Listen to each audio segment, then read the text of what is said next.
Oh man. Well, everybody, this is Big Homie here, where you can catch me out on Facebook at Henry Hey Yo You Singleton, or you can catch me on Twitter at Hey Yo You 15, babe. Yeah, you know me, just a people person right here. I ain't got no Twitter, nothing like that, so you can look me up on Facebook at Patrick Slim Goody Jones. It's your boy Fred. Look, you can check me out on Twitter at BFred Jones, baby. Yeah, this is G with GSports, man. You catch me on Twitter, G_paid in full 08. Pay me the money. Money.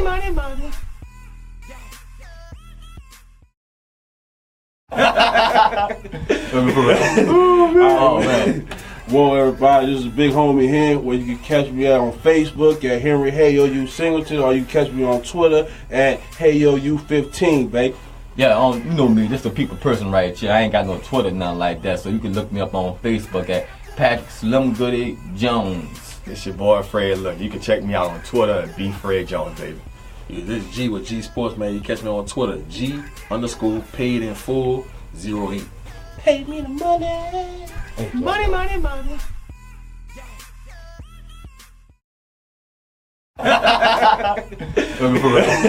Oh, man. Well, everybody, this is Big Homie here, where you can catch me out on Facebook at Henry Hey Yo You Singleton, or you can catch me on Twitter at Hey Yo You 15, babe. Yeah, you know me, just a people person right here. I ain't got no Twitter, nothing like that, so you can look me up on Facebook at Patrick Slim Goody Jones. It's your boy Fred. Look, you can check me out on Twitter at BFred Jones, baby. Yeah, this is G with GSports, man. You catch me on Twitter, G_paid in full 08. Pay me the money. Money.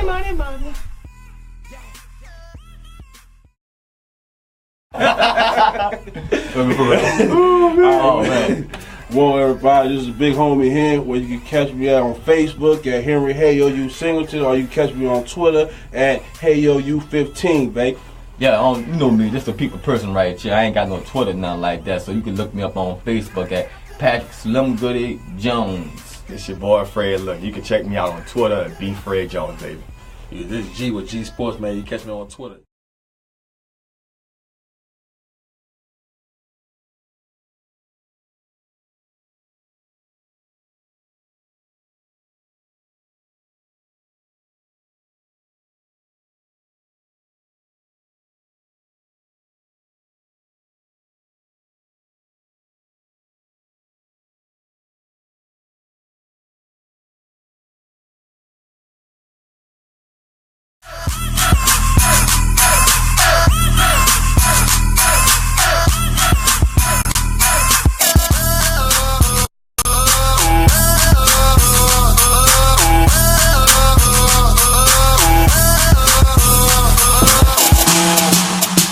Whoa, baby, we live, baby. Oh, Lord.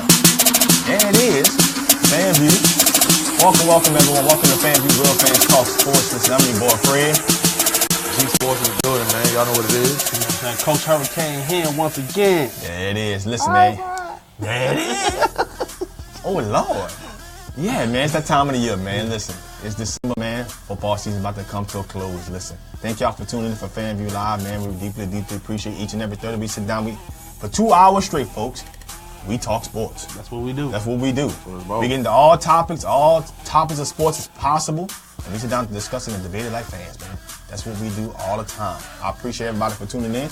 Listen, before I get this show started, I always give a shout out and salute to our armed forces, our Army, our Navy, our Air Force, our Marines, first responders, local police department, local fire department. Coast Guard, man. Coast Guard. Can't forget the Coast Guard. Coast Guard can't. I don't want to leave the Coast Guard out. Thank you for the services y'all do for us as a country. We really Who that, appreciate baby? it. Thank you for the bottom of our hearts for the service that I do for our country. Thank you. But listen, man, we got an impact show for you guys. Listen, the NFL season is about to come to a close. We're going to be talking NFL playoff picture tonight. NFC, AFC playoff picture. Our predictions. Our predictions. We're going to play it back. Whoever was wrong, whoever was right. We got that going on tonight. Listen, we got college football. Obviously, for, people who know, we got the elimination games this weekend. A lot of bowl games upcoming right now this weekend. New Year's is right around the corner. We'll also be talking, Saints clinch the division, baby. Who threatens the Saints most in the postseason? We'll be getting to that. It's true. But we also got a special guest for y'all tonight.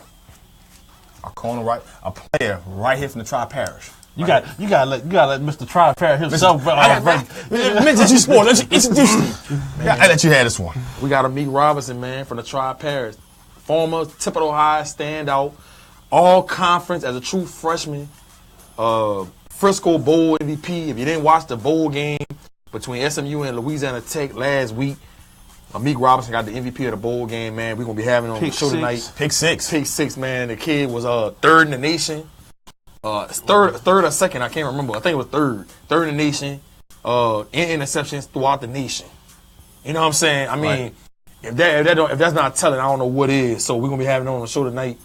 He gonna be telling us the ups and downs of his freshman season and the things that he went through, and it's gonna be a hell of an interview. So y'all stay tuned for that. He's gonna be calling in shortly. Oh man, listen, that's what you got for you guys tonight. Well, listen, before we get to that interview, if anybody's tuning in for the first time, listen. The number to call in this show is 504-341-8255. Again, that number is 504-341-8255. And listen, I'm doing something special for y'all tonight. For any caller calling the show, we get you a free T-shirt. One of these, baby. FanView Live, thank y'all for supporting it. And I'm also give a shout out to the people who tuned in for us watching the stream game for the Saints and Atlanta Falcons game. That video reached over 20,000 live. 20,000 viewers live, maybe close to 700-800 comments live. Man, the game was lit. We had the live stream going on, and trust me. Auntie didn't knock over the phone this time. The auntie knocked over the phone this time.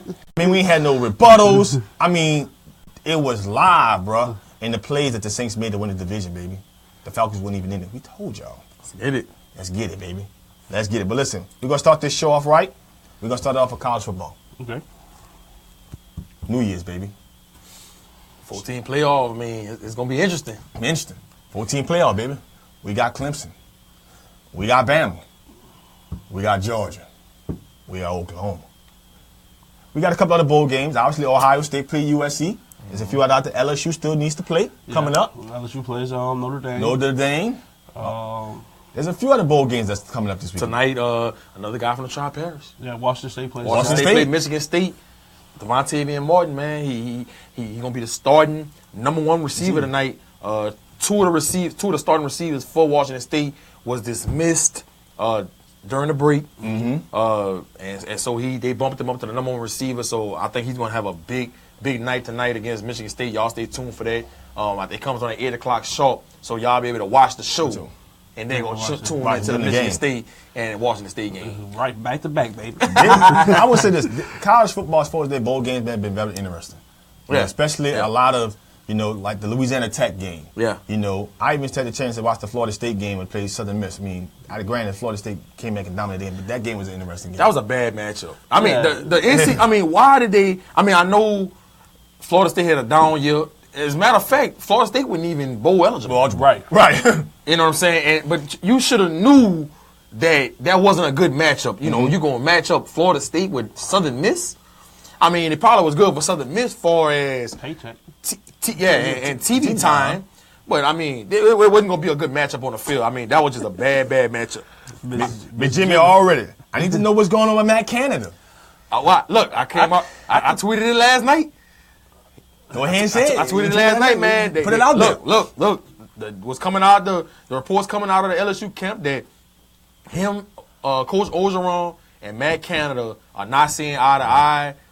This has been going on all season since the game against Troy State. When Orgeron, I say this from the beginning, he made a mistake when he came out and said that he dictated the play calling of Matt Canada, and so now a lot of things been magnified. Everything they do has been magnified offensively, and one of the things that I'm hearing that reliable sources coming out of the LSU camp, they saying Orgeron has an issue with all the motioning and all the different things that Matt Canada has in his offense. He feel like it's too confusing. People like Drake Davis, the kid out of IMG, the 6'3", 6'4" stud.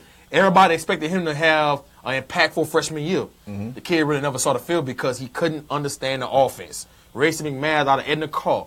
I mean, a lot of different receivers they had. They couldn't catch on to the playbook fast enough. And Orgeron had an issue with that. And I think that's where the disconnect is coming at. And so they decided, it's not official, but... It's official but unofficial. Yeah, it's official but unofficial that Matt Canada is going to be parting ways with LSU. And they saying the tight end coach, Steve Ensminger, will be the OC going forward, which I think this is going to hurt them for as late signing day with people like Jamal Chase, who was one of the top ranked receivers in the nation out of Louisiana, where they went to Rummel High School this year. So I think they should have kept that private and made a decision like this after late signing day, because there's still some people that they're trying to sign on their offensive end. And so hopefully this doesn't determine that Jamal Chase goes elsewhere, because TCU is really in the mix right now with Jamal Chase. So we're going to see how this turn out. Ricky, I keep getting the last name. Brashears, man. Canada gone. Canada gone. I'm gonna say it like this, man. I'm gonna say it like this is what it is. And a lot of people blame Ed. Everyone like, this your guy. You guy. Let me tell you something. And everybody's been in this position before. People can interview so perfect. Yeah. Yes. Sell you on something so good, and you take a chance on them. The only difference is this guy's magnified because of what his job is. Correct. And you're not magnified. You know, the person that you hire or whatever you do in your daily livelihood is not magnified. With that being said, Canada sold a good dream, but and is he know he was the second choice. Everybody in America knew he was the second choice because Ed went out and said, I want Lane. And Lane was about to take it. But FIU came at the last minute, knocked on the door and said, hey, we'll give you a shot. And and he knew it was a possibility. Right. So it was back to the drawing board. And Matt Canada, it was more about what his pedigree is. And one of the biggest things was when Ed got the job was, man, LSU can't develop a quarterback. And we say, you know what? I'm going to get the best quarterback developer out there. I'm like, we never heard this Matt Canada guy. Well, look, you never heard when Jacoby Brissett was at Florida, you didn't hear him. Right. He came. He went to where NC Matt Canada was, and he got drafted by the Patriots. No less. And now he's starting for the Colts. You know what I'm saying? Then you didn't hear Pyramid. That Pyramid was when he was at NC State. Then he goes to Pitt, and the kid gets drafted. And he started games this year for the Buffalo. Bills. So, and don't forget, Matt Canada was the OC on that Pittsburgh team that gave Clemson their only loss last year. Mm-hmm. And what did he put up, 42 points or something like that when that Clemson did in Clemson? And he averaged 42 in Clemson. Right. So he wasn't that wasn't the guy that Ed really wanted, but he had to make a splash higher. And then when you say you signed the Matt Canada, like everybody like, who's really that guy? Then you start looking at the number like, oh, he beat Clemson. Oh, he did this, he did that. He got these guys in the league. So it kind of hushed, because you think when you the head coach and you start doing your first this, your first that, everything is magnified and comes back to you. Now the thing is, people can work with their best friends all the time too. Mm-hmm. And you can know them outside the workplace. They're your best friend. Y'all do whatever y'all family business stuff. But there's some in the workplace y'all just might not get along. Yeah, get along. Right. And I think it's more of something personal, based on from what I've seen at practice. It was like Ed could go up and say something to another coach. All right. Ed could say something to Matt. Wait, what you say? You know what I'm saying? It's an automatic rebuttal. And then when you got a team full of teenagers automatically pick sides. Right. They're gonna choose a side. Whoever they like more, whoever does more for you. You're gonna have guys that are Ed's guys. You're gonna have guys like the only guy on the team, and this is from what I've seen eye to eye personally. The only guy on the team that was Matt Canada guy was Danny Etling. Danny Etling was the only guy that was Matt Canada guy, and that's really a bad relationship because he's gone. He's gone. Whether this was Matt Canada only year, or whether this was Matt Canada had 5 more years, this guy is gone. That's not the one you want to be your guy. You want at least one of these freshman quarterbacks or one of these high-powered receivers to be your guy. Then to touch on the Isminger thing, he was the offense coordinator when Ed took over, but he's told Ed he doesn't want to be an offense coordinator. Matter of fact, Isminger's coaching out of position. He's coaching out of position. He's a quarterback coach. He's a quarterback guru. The problem with that is, what you don't see on this level is, typically in the college level, the offensive coordinator is either the O-line coach or the quarterback coach. Right. Most spread guys or guys that do a lot of motion is the quarterback coach. So you don't want to lose a valuable coach like that. So he's out of position. So me personally, I think going forward. Then you got another thing. Last thing I'm gonna say about it. You got to understand what Ed is trying to do with LSU. Ed was at Tennessee. Mm-hmm. Ed was at Miami when Miami was Miami. Ole Miss. You know what I'm saying? Ed was at Ole Miss. But Ed's most successful venture outside of Miami was USC. Mm-hmm. Mm-hmm. He wants to turn LSU into the USC of the South. And the thing about it is, at USC you might have had 2 or 3 dynamic athletes. Well, in the South you got guys that's not even touching the field. That's amazing. Right. They'll go somewhere in the Big 12. Big Ten, somewhere at another. You got guys who are amazing who you don't even know for 2 years. Prime example, Trey Quinn couldn't catch the ball, couldn't run a route right at LSU. Leaves too much pressure. He was an in-state kid. Goes SMU, recraft his stuff. The guy's a leading catcher. Mm-hmm. You know what I'm saying? And that's just to show the type of talent that you have in the South. But I think the main focus, and Ed's doing a good job slowly but surely, you got to stay young. Mm-hmm. You got to stay young. If I'm him, the first person I'm reaching out to is Hugh Freeze. And Ned's been talking about that. I was listening to something online. On the radio. I was driving over there. Excuse me. I mean, a lot of people, boosters, even in the SEC, are promoting that Hugh Freeze don't get hired in the conference. They don't want Hugh Freeze to be hired in the SEC. Right. And you got to think about LSU, the type of program they are, and the way they want to proceed it. They don't want to be involved with any kind of guy who wants to be involved with any situation for scandals. That's not the program. They don't want to be involved. This program, as far as in the SEC is concerned, has been squeaky clean for some time now, and the AD likes it that way. You see what I'm saying? I think from a coaching standpoint, it's a great hire. But we talking about a guy who has violations at Ole Miss. Now all of them, most of them still from Houston up, but he had a few. Obviously, the most recent one with the back page. Right. Yeah. We're gonna give it the back page. But that was him. That was him personally. That was not. Most of his stuff came from. And I think it was like, it's totally different from what Browns did, where he actually knew what was going on. All Browns I honestly think most of the stuff, like every coach knows good and bad what's going on in the program. But some of the other stuff, I honestly think was like what's going on behind this. Like he didn't know, but since you're the head coach, you get the blame. Right. If you put in a position, think about all the scandals that Lane Kiffin had. He had to be a coordinator first, before he got another head job. And Saban kind of like gave kind of ordained him like, hey, he's ready. He's mature now. Right. You know what I'm saying? So if you can coach, you can coach. Because look, as bad as the situation that Art Brown did, this guy wound up coaching. Right after the year, and there wasn't no years. It was the year right after all this went down, and it's still going on.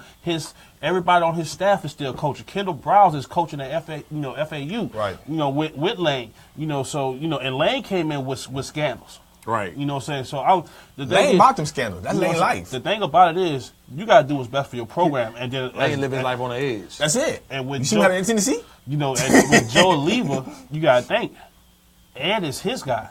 Les wasn't his guy. Ed is his guy. Right. So everything that Ed does is a tribute to what Joe does. Right. And if Ed don't have success, Joe don't have success, then when Ed's out, Joe's probably out. Right. So look, if Hugh Freeze, for fans' perspective, they want you to be Bama. Well, who gave Bama trouble every single year? Hugh Freeze. Hugh Freeze. Every single, no matter what the quarterback was, he gave him trouble. Between him and Sumler. It's fun because the way he spread the offense. Well, Sumler it was just that 1 year with, 2 years with Everson, you know what I'm saying? But Sumler would be a good pick, but Sumler is going to make so much money not coaching next year. It's ridiculous for him to give up $11 million to coach as a coordinator when he could just sit on TV, talk for a year, and then come back and probably get another head coach job. Mm-hmm. I would say this, and I don't think they need to make a dominant splash. I think they need somebody who can just coach offense and get people in the right position to make plays. I mean, we thought that was the guy with Cam Cameron when they had Cam Cameron. In the first year, it looked decent because they had a quarterback who can actually make throws you had two first round, even though Jarvis Landry was second round, which was atrocious, but you had two first round receivers and a first round running back. With a first round offense, you know what I'm saying, with first round caliber offensive lineman. Correct. You know what I'm saying? You came in, you ran a pro style offense with pro style players. Of course you're gonna look, if John Chavis don't blitz on that screen pass to T.J. Yeldon in Alabama, you win that game. That's the. But look what happened the year after, when all those guys gone. Man, my thing is with LSU, it needs to have some consistency. Correct. All this, flip flopping of the OCs, your DC changing every other year. it needs to be some consistency. And the only way a OC or a DC need to be leaving is they're leaving for a head coaching job. Right. You know what I'm saying? Or he going back to his alma mater. Something like that. I can understand that. You know what I'm saying? But when you got your OC leaving after a year, Yeah. It's not a good look. something you know. It's making a job look bad. It looks like and you always gotta look at the head of the snake, the top down, the athletic director, and then you gotta look at the head coach and stuff like that. And so I think that Hugh Freeze, you know, he got caught with the back page and the prostitutes, whatever that matter. Look, we all make mistakes. Everybody deserves a second chance. You know, if they think that Hugh Freeze is the man for the job, you need to go in and hire him. And he got a personal relationship with Coach O. He got a personal relationship with Coach O. And so I don't have an issue with that. Aranda, from what I'm hearing, doesn't want to be a head coach. He's like that guy like Bud Foster. You know, if for you guys, Venables. For you guys that don't know who the people is, Venables is the DC for Clemson. Bud Foster has been the DC for Virginia Tech for like 32 years. Right. I think he was former. He's the Dick LeBeau of college football. You know what I'm saying? And Dick LeBeau was a head coach though. Yeah. Well, but for the most part, but Bud doesn't want it. He doesn't want it. And so, you know, you have some coaches that come into this profession that's like that. Look, I don't want to be a head coach. I want to stick to my side of the ball. Let me be a coordinator. I'm cool with it. And so I think Aranda is one of those guys from what I'm hearing. So you got that side of the ball locked up. You could and that's a blessing in disguise for Coach Orgeron. Because now all you got to focus on is getting the right OC in here. You know, if you can get somebody like Hugh Freeze in here to be able to make this offense formidable, and with that kind of defense that Aranda's putting on the field, with the recruits they got coming in, you don't have to go out and score 30-something points a game. Man, you give them 21 points. That's it. That's all max. You gonna be in a race to win the SEC and be in that 14 playoff every year. So that's gonna be the key. Hopefully they can make a decision on Hugh Freeze or who. I don't think S. Minga is the solution. It's the solution for this OC job. But this is from the horse's mouth. This is from the horse's mouth. Shoot. Give it to a young guy. If you want me to give it to a young guy, if you want me to be a co-coordinator, you know, help, like, all right, let him deal with strictly just the passing. Like a lot of teams do that. Look, let him just deal with all the passing concepts, all this and that. Right. You deal with the running stuff or the blocking formation. Run game coordinator, passing coordinator. I'll do that. But, you know, as far as the play calling and all that stuff, let the young guy have. Because, look, when you look at him, if you look at this coach and that coach, just the appearance, man, this old guy ain't going to be here long. Right. This old guy ain't going to be here long. Look at this guy, like prime example. The best position that's coming out in the state of Louisiana next year is defensive lineman, or linemen in general, but all on the defensive side. Well, guys are no longer seeing Pete Jenkins, even though he's a guru. Even though most of if you don't know how good Pete Jenkins is, ask Simeon Rice. If you don't know how good he is, but you look at him and like, man, look, you ain't gonna be here my whole 3 to 4 years. But then you look at Dennis Johnson, man, dude, you sure you're not playing? Right. You know what I'm saying? When you see somebody like that, and I think that's why another thing, like, I don't think Corey Raymond wants to leave. I think Corey Raymond loves it here. He got a lot of family here. Right. He's elite at what he's the best DB coach I probably have ever seen. Because when you get different body types and you get different skill sets and you turn. He played at LSU, huh? Corbin played at LSU. I'm looking at, like, when Dante Jackson first came to LSU, I was like, that's not a first rounder. I don't see, unless you put him on offense. And then just slowly watch him. But then I watched him this year. Look capable. I was like, hold on. Making plays. They got you in the slot, and they got greedy on the tall guy, not the best guy. He just on the highest guy, but the big play guy you on, and the big play, and you played 10, 11 games this year, and you only gave up 2 touchdowns. That's saying something in the SEC. I want to bring up something because I want to speak about this from a public perception standpoint. Let me get back to what I mean by this. Let LSU plays Notre Dame this week. So let's look at it this way. what happens is, because news is broke, whether it came out from Canada camp or LSU, he's out. He's coaching this game, though. Mm-hmm. So obviously this is an audition for him. What happens from a public perception standpoint if they come out here and smoke Notre Dame? From an offensive standpoint. It's not going to mean nothing because you know why? From a talent standpoint, when you line up Notre Dame to LSU, it's not. I'm not going to say it's not even close, but they don't match up good with LSU. LSU probably going to rush for over 20 yards rushing. Did you see what they did to Louisville last year? What they ran out through? Yeah, in Louisville. But you see what they did to their offense. Right. As dynamic as a play caller Petrino is and all that stuff. And with Lamar Jackson, a Heisman Trophy candidate. Well, winner. Well, yeah. I say winner. You know what I'm saying? So that's not going to be indicative of Matt Canada. And I think that we really don't know how good of a play caller he could have been under LSU because him and Orgeron didn't see eye to eye on the offense. So I don't think this is audition. I think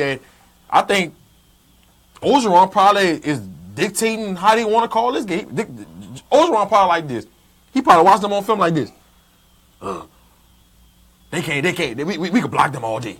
They cannot get penetration on our offensive line. We gonna maul them all day. We gonna run the ball. We gonna throw the ball on play action. Mm-hmm. Canada probably like, oh man, damn, our offense go woo. Right.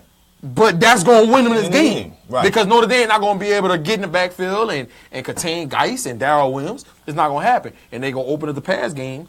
All play action from Darius Geis and Darrell Williams, run the ball down they through. I see them winning this game handily, man, like 35-17. But see, but to answer your question, I'm like, think about how many times we've seen this. This is nothing new. Kirby Smart. Mm-hmm. He didn't do it. It's not like he went out and bombed the game against Clemson. Right. Clemson had a mad child over there. He had him. Deshaun Watson was probably what Tim Tebow was, just that much more deadly because you had to respect his arm. And then the weapons he had around him. Oh my gosh. Yeah, his career at Clemson, he had some receivers. And then it was a familiarity with them. I'm not like, maybe last year we were scared of the big bad wolf, but we seen how close we got last year. Y'all don't scare me this year. Right. No. Y'all don't scare me this year. You know what I'm saying? And that's what, because Bama was I don't want to say they were bad, but they had bad matchups all over the field versus Clemson that year. You know, you look at nobody on America could cover Mike Williams. Then they didn't have their second best receiver is going to probably he was slated to be a first round pick this year, but I think the new quarterback and all that stuff. They had a slot guy who has to win Pro 2 on that Clemson team. I can't think of his name. He's a white kid. No, Renfro's still there. You think about the one that caught the touchdown pass for the winning game? Yeah, Renfro's. It was a walk-on. Yeah, he's still there. I'm talking about Deion Kane, Corey Leggett. You still had Gallman that was just pounding. Mike Williams. You know, but we've seen this before, so it's not nothing new. You know, so I don't think public. You know, now if let's say I think the opponent. Now let's say Bama was in the 14 tournament, and it was LSU Bama for this bowl game. And then Canada goes down and LSU wins like 42-20. I think public perception would be something different. Like, hey, why you leaving? It's all in the play. Like I just feel like LSU supposed to win this game, so it's not gonna they could go out and beat them 35-0. It's not gonna make me look at them like Matt Canada like, oh. You know what I'm saying? We should have kept Matt Canada. Right. But it's gonna make it. But the other side of this is if they lose and their offense look atrocious, it's gonna also as a fan watching the game, you saying to yourself, okay, you gonna hit a fan talk like, oh man, he just drew the game away. You know, you gonna hit it. And then, like I said, it just go back to. I'm really shocked Orgeron came out and said what he said about dictating the play calling. So you gonna have people gonna say that they're gonna be like. Well, we don't know if Matt Canada really called this game, and Orgeron might have told him what to call. So there's a lot of different things that's going to come into this game, but I don't think it's going to come down to none of that.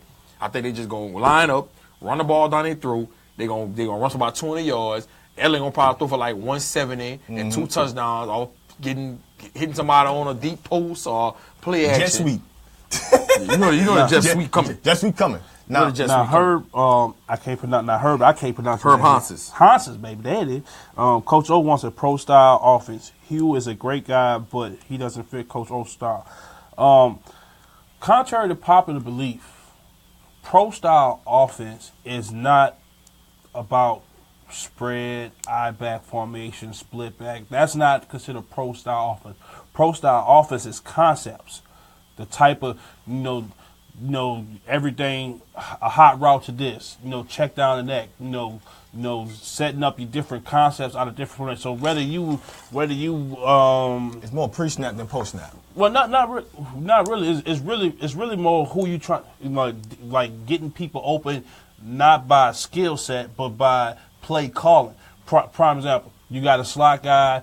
They got a big corner, on the slot. He can't run with him. So what you do, you run a post and a wheel route right there. That's a concept. It's not saying, all right, Christian Kirk, you got Greedy Williams on running 9. Right. I hope you make the play. Yeah. I'm gonna get you open. Right. I'm gonna get you open. And the only way you not open is, and the concept is, all right, the wheel, this is the first read. All right, if the safety jump over to the wheel, the post got to be open. If the safety lock on the post, I know I got the wheel right now. Concept. So no matter how, because if you look at the NFL, a lot of NFL is 5 wide most of the game. Four wide receivers, 3 wide receivers, and a tight end standing up. So it's not the formations per se. Because go back to USC, they was pro style. They was split back, 3 wide receivers, split back, a tight end, 5 wide, 4 wide, 5 wide, under center, 5 wide in the gun. You know what I'm saying? Right. It's all about the concepts rather than, the formations. Well, let's get into this. Actually, these bowl games. I know that's sort of that's that. I go ahead. No. Let's get into these bowl games. Obviously, we got Clemson, Alabama, this third peat, right? And then we have Georgia, and we got Oklahoma. Man, I'll be honest with you. I talked a little bit about it last week, but I really think that I had to go back and look at every team and kind of watch what they did throughout the season. And Alabama's going to this postseason hurt. I know they gave Nick Saban a month to go against Clemson, but a lot of injuries on his Alabama defense, which is the strength of their team. I know like Jalen Hurts, what he can do, moving around in the football. You got the receiver. They got plays, but I think Clemson still takes them. But watching Oklahoma and watching Georgia again, man, this Georgia team is stout. Mm-hmm. They are really stout. And with Fromm at quarterback, true freshman, making plays and the way he commands that offense, I think that it's going to be very tough to beat Georgia. I know I still believe whoever wins this Oklahoma-Georgia game, but I think Georgia can win. And I think if Georgia wins this game, I don't really see Clemson or Alabama taking them out. I just don't see it. That's a good team. Hold up. Now, Jimmy Chase Sr., that's Jamal Chase's dad, who was one of the most coveted receivers in the nation, All-American. He said, I think he meant to say, who do you think will be the next OC at LSU? Like we were just saying, I think Hugh Freeze has a good chance to be the OC. I haven't been hearing anything else. I heard some of the name come up a little bit, but I don't think that's pretty serious. But I think Hugh Freeze's name is the one that's matriculating and within the program, and just like Coach Big Hen said, him and Coach O has a personal relationship. So I think that's more realistic of happening, and then he can revitalize his career and his image. If he comes to LSU and does well and puts up points and show that his offense can put up points and get their quarterback to evolve. So and you still waiting for the penthouse. So to answer your chase, Mr. Jimmy Chase. Now let me ask you something, Mr. Jimmy Chase. Whoever becomes the OC, will that determine when your son signs his letter of intent? Leave your comment. You can either leave your comment or you can call him, Mr. Jimmy Chase. 504-341-8255. I think FanView. You prefer you call later.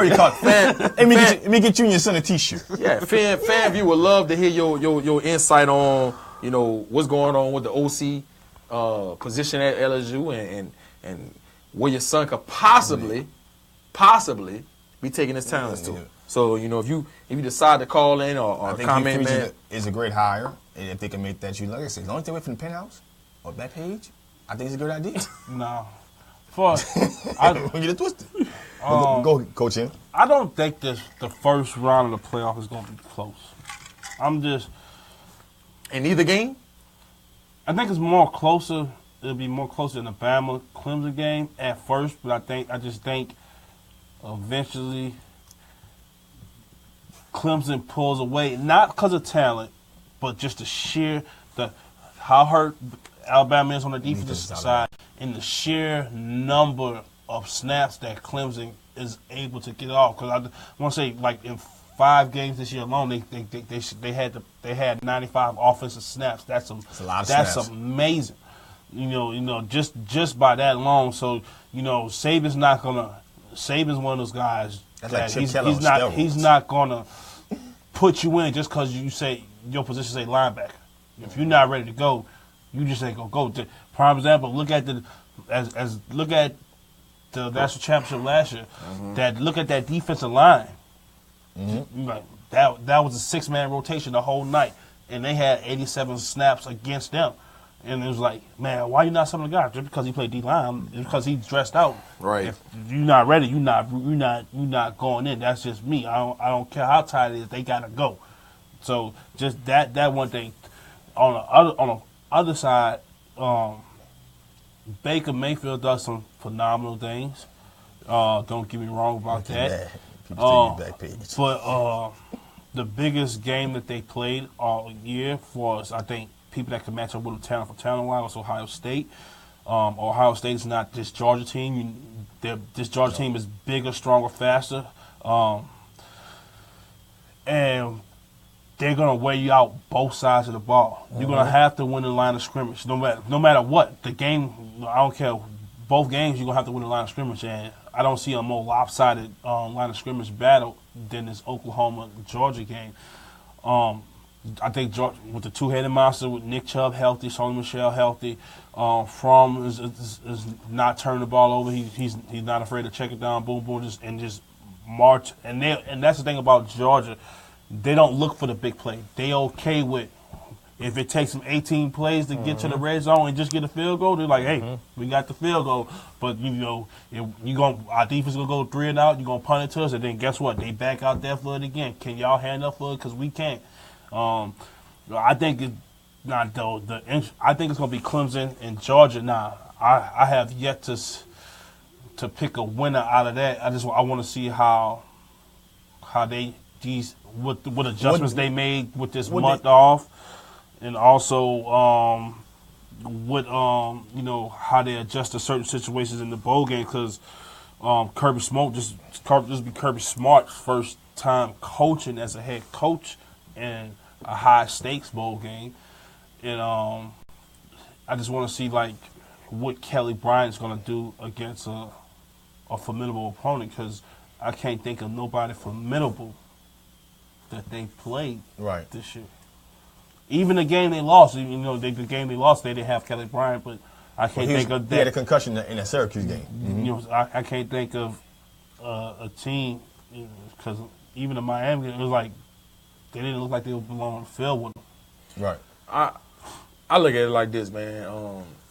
I always say all the time, man, you don't want to give Nick Saban this amount of time to be able to prepare for a team. But they just decimated by injuries. Mm-hmm. And so that kind of wavers how I'm feeling about this. And Clemson, I don't think they're as good as the team from last year, but they're pretty damn good. Kelly Bryant is one of those players. I mean, he's not Deshaun Watson, but I think he's Deshaun Watson, like a Dollar General version. Deshaun Watson. Great value. Great value version. Great value. He's good. I'll get you on my team. You know what I'm saying? He's a great value version. Yeah, he's a great value version. You know what I'm saying? But I like Kelly Bryant, man. He can make plays with his legs. He's efficient. In the ACC championship, he was like 23 for 26 or something like that. He was very efficient.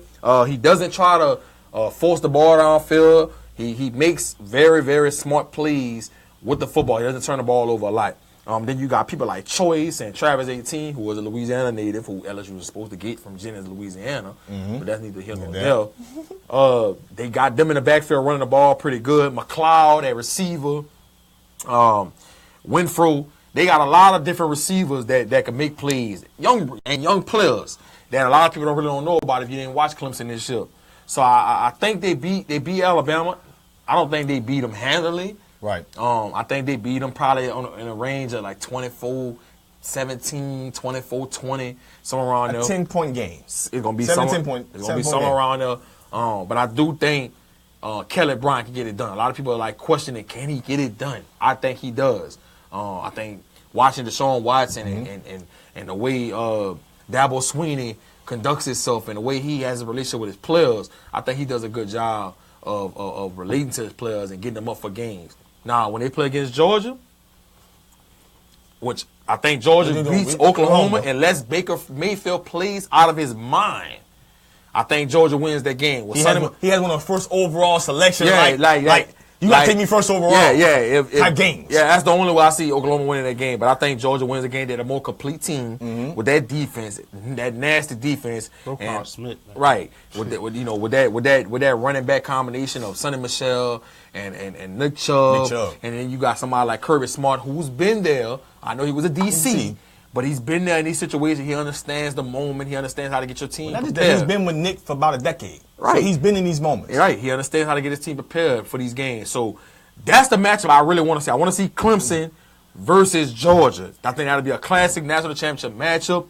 I won't give my prediction on – I won't see if both of them can make it. Right. Then I'll give my prediction. But I think Georgia wins against Oklahoma. Right. Unless Baker Mayfield is capable of doing this. Right. Unless he plays out his mind, I got Georgia winning. I got Clemson winning. I think Georgia beats Oklahoma. I think it's a blowout.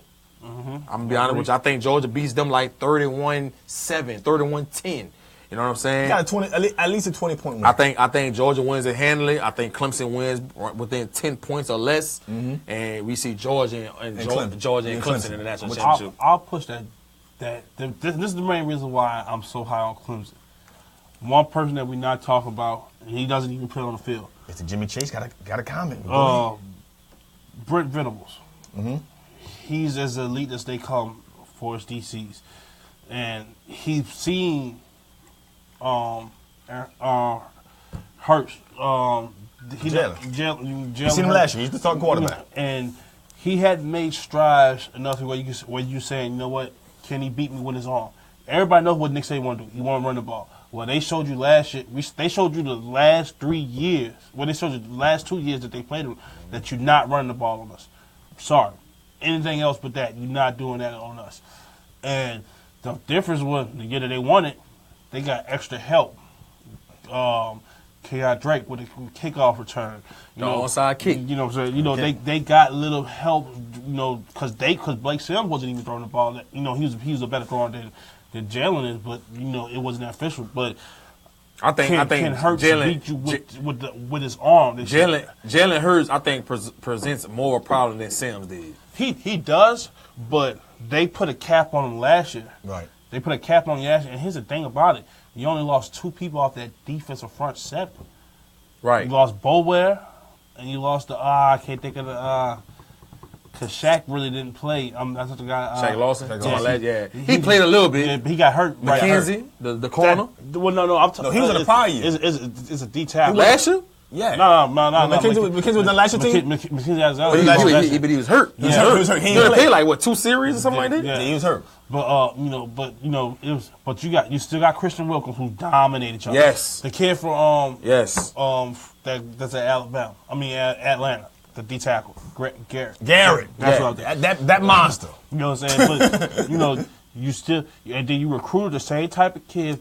So what they're gonna do? They're gonna take. I like what Chad said. Chad. They're gonna take. Dabo got the same amount of time. That's a Clemson alum now. You know what I'm saying? He played that Clemson team. That's that's just me. I just think Brent Venables is going to take away the run and say, Jalen, can you beat me with the pass? I just don't see. You know what? I would love for Nick to call in. Nick Walker. I know how. Jimmy Chase is giving some insight. Jamal Chase's dad. He says the OC would kind of affect his son's decision. But with him and Terrence Marshall Jr., who's the number one receiver in the nation, who we had on this show, on the same team, I think they would use them well. And he said Clemson has Nick Saban. He talking about Nick Saban's number, and he think Nick retires if he loses to Clemson again. I think so. It's a young man's. You don't see too many older coaches now. Everybody, because you got Jim Trustle's out, Bobby Bowden's out. Jim Trustle's been out. Well, just using older coaches as an example. Bobby Bowden, Oklahoma's got his face. Stoops. Stoops is gone. Even though I think Stoops was still. But you got to think how Stoops was on the Jimmy. He was Jimmy Johnson's DC when he was at Miami. Mm-hmm. He's old. These older guys are not because that. It's a young man's. Yeah, they want to feel comfortable at home. Younger kids don't feel comfortable with older guys. Now our generation did because we was raised with older. Yeah, we watched Florida State and we wanted Bobby Bowden to come to our office and all this and come to our house. Now it's like it's different. Now I see Chad Hardy. He puts in the comment. This is not the first time I've seen it. He's saying T. Martin. Mm-hmm. T. Martin. USC. Look, as much as I love Louisiana, that's a hard sell. leaving Los Angeles when you the cream of the crop, when you get more love than your NFL team, even though the Rams are having a spectacular year. You at USC, baby. If somebody said he a free USC tickets and he a free Rams ticket, I want a Trojan, baby. Everybody, a lot of people going, baby. But I think that's a hard sell for T. Even though because to me I think he was just had Jeremy Pruitt said he wasn't going to take the job. It was his job. So his next step is head coach. He's not going to make a lateral move. Which I think he should have got the Tennessee. He's not going to make a lateral move. I just don't think that T. Martin coming to LSU benefits us from a recruiting standpoint. Because we don't get no people from California. What ties does T. Martin have to the South? Well, he played at Tennessee. But Tennessee don't really typically recruit people from Louisiana, Texas. I mean, they get a few here and there, but they're making a transfer. But then it's not the initial recruit. It's not the initial national commit. You gotta have ties. State you need to have ties to the South. You gotta have ties to the South. Man, we got some big time people that's tuning in right now. We got Mike Bush. That's Devin Bush's, the 5-star cornerback from Edna Carr, tuning in, man. Jerome said he from Mobile. Jerome was a Mobile boy. Ooh. But I'm saying though. I can't. But I'm saying you've been out of the loop for a minute now. That's all I'm saying. I pose this question to y'all. We got Sean Preston. We got Sean Preston Jr. Daddy Sean Preston tuning in, man. A Mississippi State signee, man. I see you, Mr. You got Moss. Yeah. You know what I'm saying? We got some big time people tuning in right now. Coach Robert Valdez, the coach of the year. Huh? And 3A from St. James, man, tuning in, man. I pose this question to y'all. We're going to talk about the SEC see you this spring, Coach.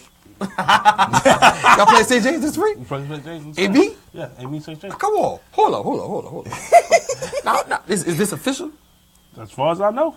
St. James is against AB. Yeah, we played last year. But they went to the Mississippi. Mississippi. Okay. Do you have a date on that? Got some background stuff in the works. Unofficial. I gotta make sure I beat her. St. James ain't me. And I pose this question for everybody tuning in too. As fans, watching the game, watching this college playoff play out. If Alabama and somehow Georgia loses, how does the nation feel about Ohio State not getting in? They couldn't just posing the question. Because now you have a championship of the Big 12 winner. Obviously, you have the ACC winner. Just from a fan point, but you had outside looking in. You had the SEC team. You had an SEC champion make it.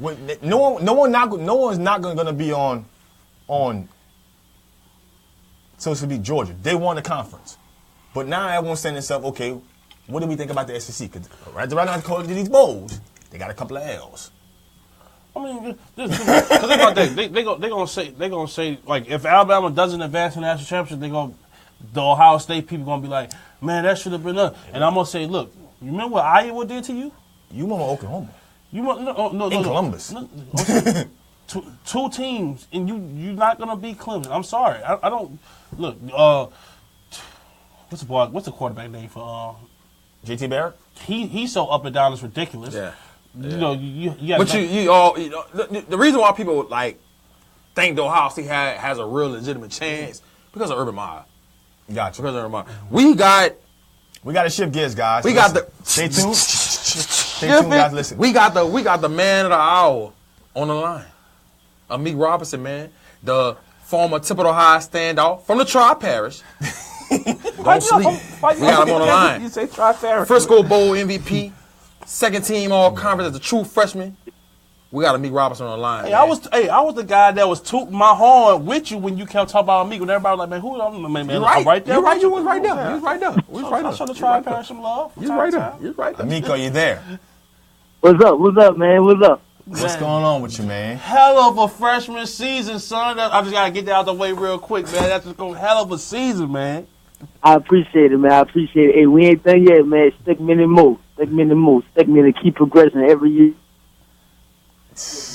Meek, man. I mean, man, look, I want to say, man, I appreciate you calling in, man. I know, you coming home after the bowl game. I know you got a lot of family and friends. Want to spend time with you, man, do things with you. Man, I just want to say, man, I really appreciate you calling in, man, taking the time out your busy schedule to call in on FanView, man. It gives a little insight on your first year in college, man. Yeah, man. I kind of apologize for the time. But, hey, man, it's an honor. It's an honor to be able to, speak my mind on shows like this, man. I really appreciate y'all for having me on here. Man, we appreciate you for calling in, man. Well, Meek, man, listen, this Fred, man. I follow you on Twitter, man. I'll be giving you some shouts out on Twitter, man. Keep up the good work. But, man, listen, tell everybody, a little bit about your history, your background, being from the Tri-Parish, growing up and out there in Thibodeau, and tell everybody your role to, getting your scholarship, to La Tech and handling your business, your experience about your first year in college football. It's tough, man. You know what I'm saying? Being from the parish, man. We don't really get a lot of exposure. So we gotta attend a lot of camps and we gotta know people. Like for those kids in New Orleans, it's kind of way easier, but the Tri-Parish is kind of hard. It's kind of harder. We gotta do a little extra. And I feel like me being from that area, being able to represent, in college, I give a lot of kids from my area hope, and I'm just in the blessed position. Meek, this coach here, man. Look, man, I try to tell my players a lot, but it's one of those things that they. Meek, you still there? Okay, I think we gotta get Meek back on. Gotta get him back on there. He might have been in a bad area, man. He back there in Midland, man. Back there in Midland, man. Might have been a bad area, man. He got that one ball. Yeah, we all been in college. We know what that one ball means. Yeah, that one ball. You getting one of them bad areas, man. It's old. It's old. It's old. Hey, man, how you doing? Meek, you there?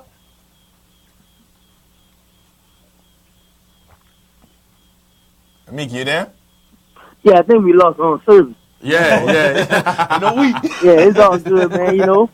Nah, but this coach here, man, one of the questions I want to ask you, like, tell the for the young guys that's watching, for the guys that just signed, that's going into college, tell them about how hard the transition is from high school to the college level, because us as coaches, we try to prepare our guys for it, but experience is the best teacher. So what is that like? Especially from coming in and then like in your case when you won the starting position and you held it down for the whole season. Right. It's from high school to college, man. It's a real it's a real transition. I would say in college, man, all your time is football and school. It's meetings. It's school in the morning, and from like 2:30 until 9, it's football. It's strictly meetings, football. So it kind of wears down on your body a lot, man. You just gotta keep your mind focused and be locked in.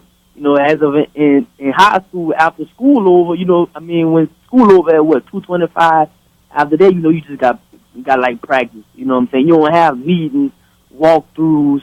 Then you got to lift. You know what I'm saying? Do all that up in college. So it's a real transition. Then the competition is kind of way better.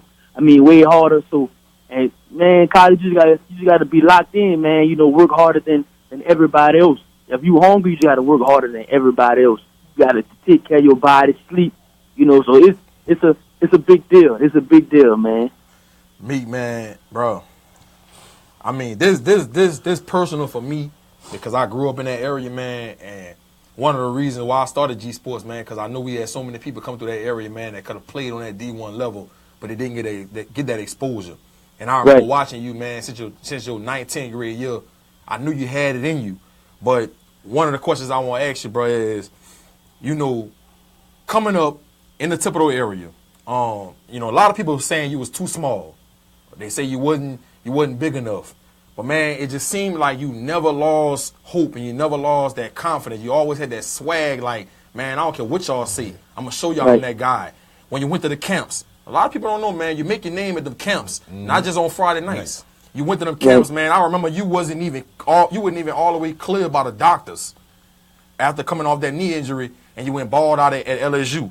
And you started picking up offers from Texas, LSU, these big time universities, but you chose to go to Louisiana Tech. And a lot of people questioned that. A lot of people was like, man, what me thinking about? Man, why you ain't going to LSU? Why you ain't going to Texas?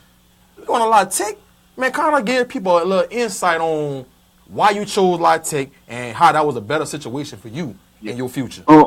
I chose La Tech because I feel like at the end of the a lot of high school kids, you know, don't have the same. A lot of them do, but a lot of them don't have the same mindset. As I know, a lot of high school kids didn't have the same mindset as me. Right. I didn't go to college for the party and, you know, the girls, this and that, you know, all the unnecessary stuff. I went to college for strictly business, you know, school and football. You know, even though I knew, you know, LSU was closer to home, I knew if I would have went to LSU, I would have kind of been, you know, I would have kind of been home. I would have went home when I wanted to. I would have had a lot of the distractions. I knew LA Tech being far away from home, like I could do that. You know what I'm saying? And at Tech is not really a party school. It's strict, really does. It's strictly about football. You know, so I knew it was all about with me. It was all about business. And Tech was like you know, I felt comfortable there. You know what I'm saying? I feel comfortable there. It's not really violence there. You know, you could go, man. So it got plenty of nights. I went and watched film probably about 4 o'clock in the morning. You know what I'm saying? 5 o'clock in the morning. Like just walking to school is like a 3-minute walk. I knew in BR that would like I'm not saying BR is so bad, but like if I could consistently do that, you know, who knows what would have happened? You know what I'm saying? It's a lot of violence right now. I just feel comfortable at Tech, man.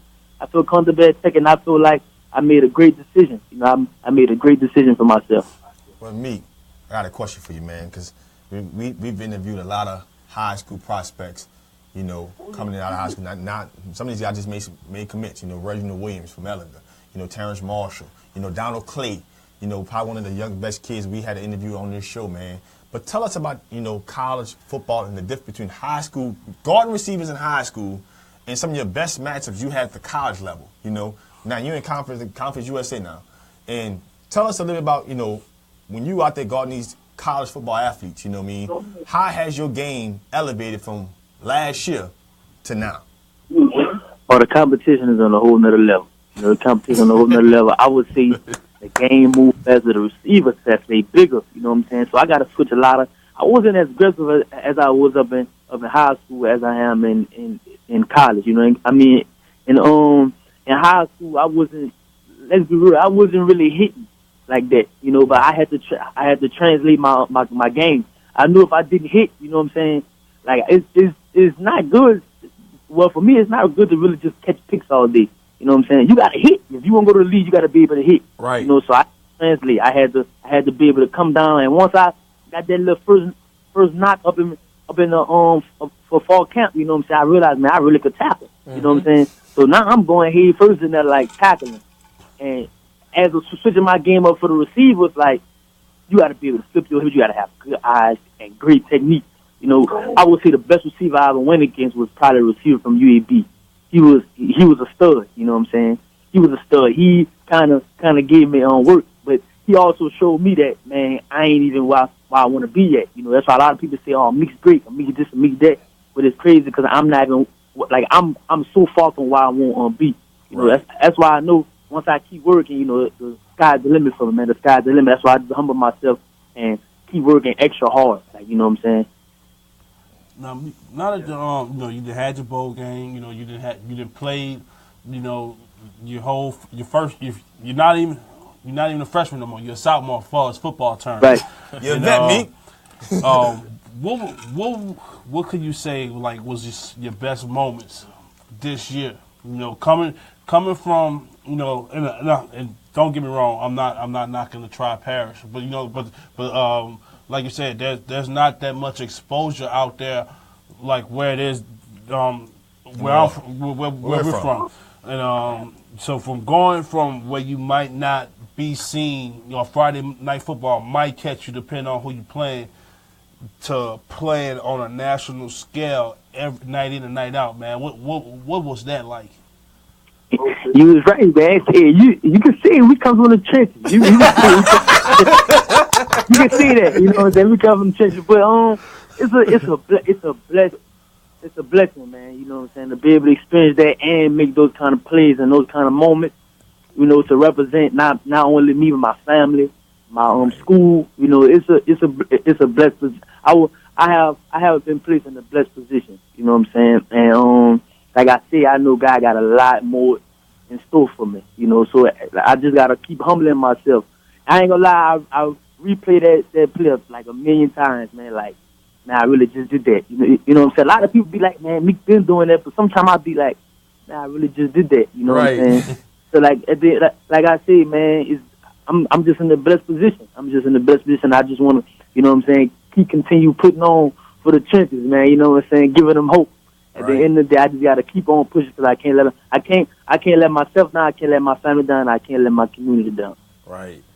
Now, Meek, man, you know, what was it, the first game or the second game of the season y'all played Mississippi State? I know y'all played two SEC opponents this year. You played South Carolina, right. You played Mississippi State. Right. And you had pretty good games in both of those games. Right. I think with the South Carolina game, you had 2 sacks. The Mississippi State game, you had a pick 6, which is, not a pick 6, but you should have had a pick 6. He got caught. Right. You should have scored. You should have scored. Then Too much diving and weaving. you know what I'm saying? Too much, man. You should have had a pick 6, and then you had like 2 pass breakups. Matter of fact, one of them I thought would have been a pick 6 prior to the pick you had before that. But you had really good games, man, against 2 SEC opponents. Did that propel you to make you feel like, man, I did this against 2 SEC teams. I'm ready. I feel like I could do this on a high level. It did. I would say that game did give me a boost because like the game before, I think we played South Alabama or something like that, and I didn't play. I feel like I didn't play up to my expectations.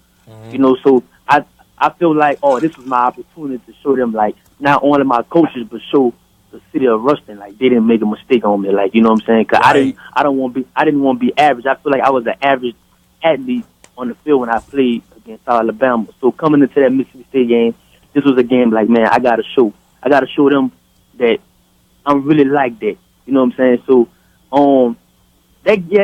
so I would say that game was kind of an eye opener. It was a game that I could see, man, I could play it, you know what I'm saying? Because they was dealing with LSU. So, right. You know, that was a game that... They beat LSU. Dealt with LSU. They beat LSU.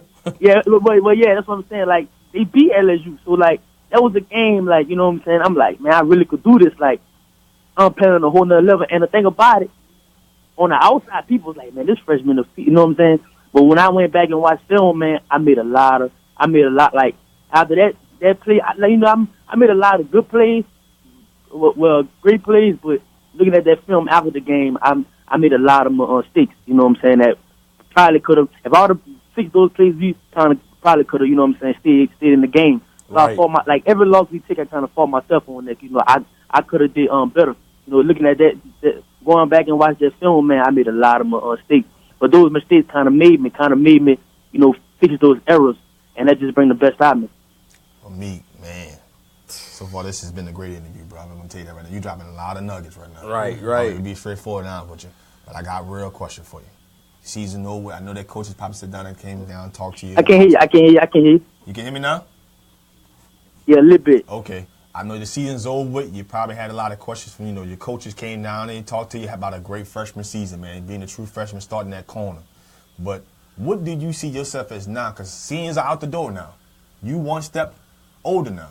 What do you, how do you look at yourself and say, okay, do you think you will become a leader on this team next year? Because if you're a true freshman, you're not coming in thinking you're the leader. You're coming in trying to make plays and you're trying to make a name for yourself. But now you're coming into a sophomore. How do you see yourself in preparing yourself? Because people didn't really game plan for a true freshman, Right. But now you're a sophomore and you have 5 interceptions. You have 1 for the house. You the Frisco Bowl game MVP now. Teams are going to start looking at in your conference and say, Meek Robinson, the real deal. Right. We got to cover him now. Right. We got a game plan for him now. So what do you think is going to take for you to take your game to the next level, but also still be a veteran, be the leader now? Because seniors are out the door for you and your team. I would say just be more of a leader, period. You know what I'm saying? Overall, I think last year I was more of a action leader. I didn't talk a lot. I talked on the field a lot, of course. You know what I'm saying? I talked a lot on the field, but I wasn't really a vocal leader. They always said I loved the game, but I didn't really talk a lot, as of man, trying to get the team up, but once I get going, it start, but I want to start early, with that. It's a lot I could work on during the off season though. I feel like I gained a lot of respect from the coaching staff and my teammates now. So so I could take care of my body, more gain weight, get faster, stronger, so I could be able to make those plays and help us win. Meek, this is my final question for you, buddy. Personal, you couldn't ask for a better freshman season. Right.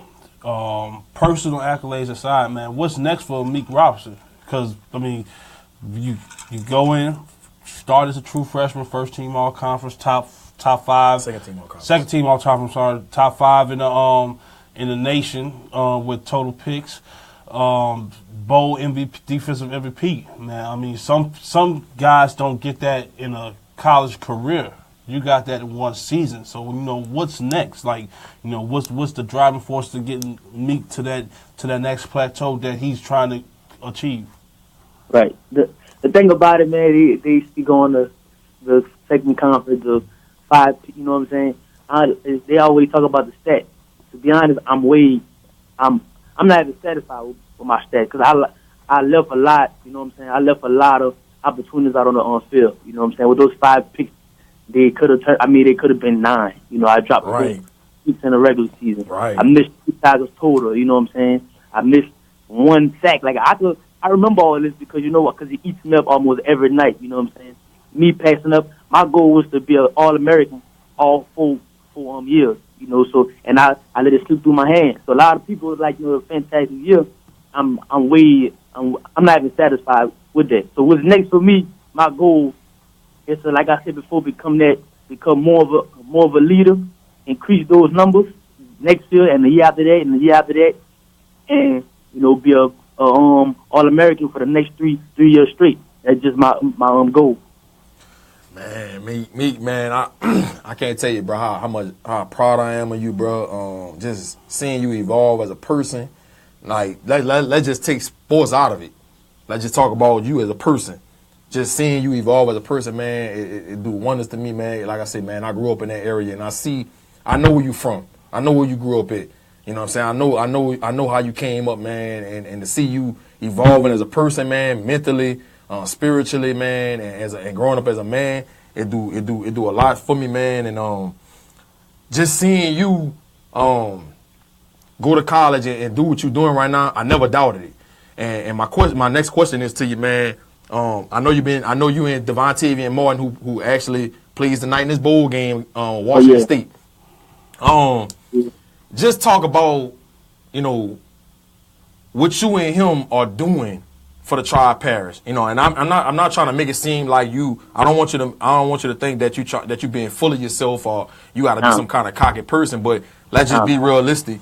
What you and Devontae and Martin are doing for the Tribe Parish, man, y'all, just like you said earlier, y'all are giving a lot of kids hope. You know, I'm around that area all the time, man. I'm talking about I'm in these parks, and these kids are like, I want number 21. That's what Amik Robinson was. I want number 1 because that's what Devontae and Martin was.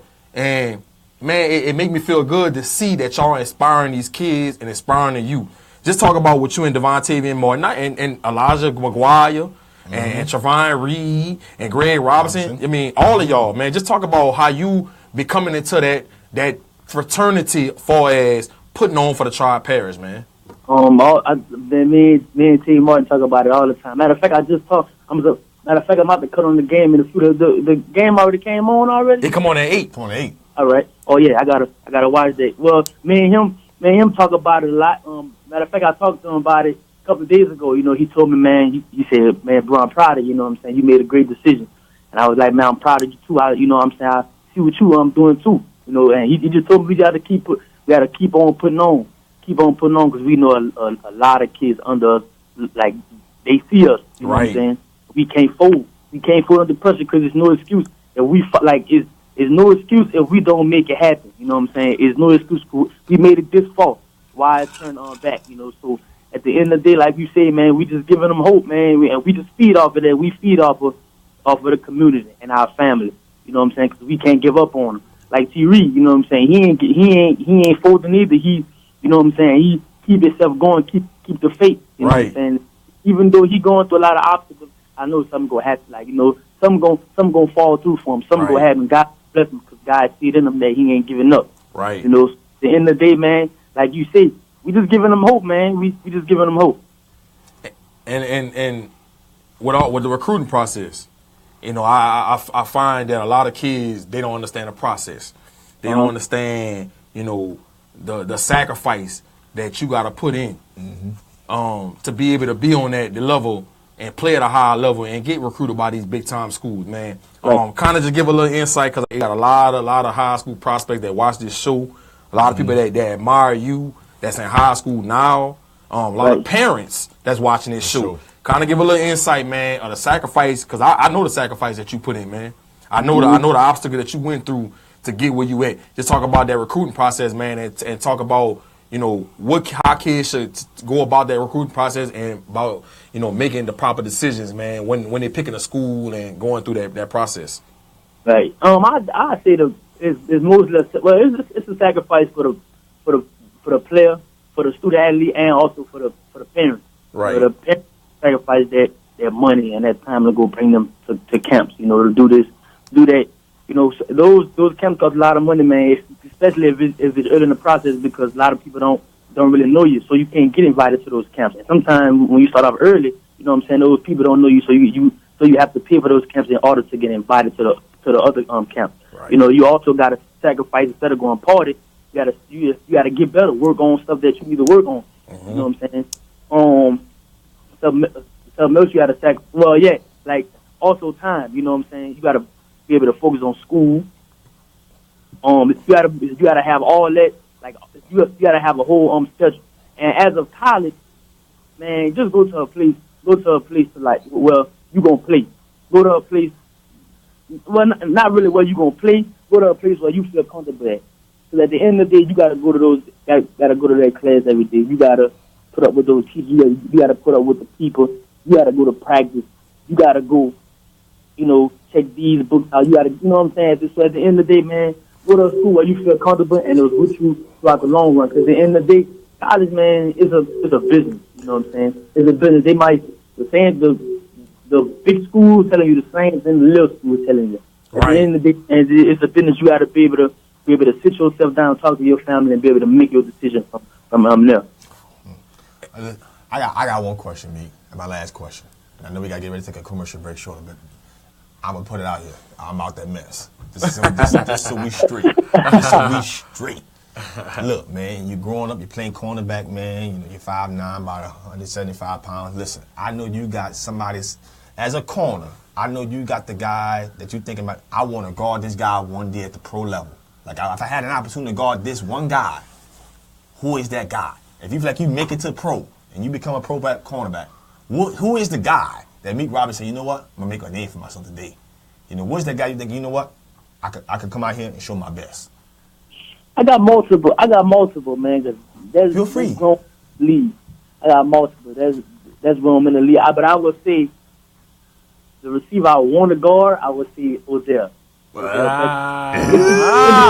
It's in between Odell Beckham and Julio Jones, I would say. Because I understand people say AB, you know what I'm saying, he's this and that, but AB don't got no sauce to him. You know what I'm saying? Odell got that sauce to him. Right. You know what I'm saying? That got that sauce to him.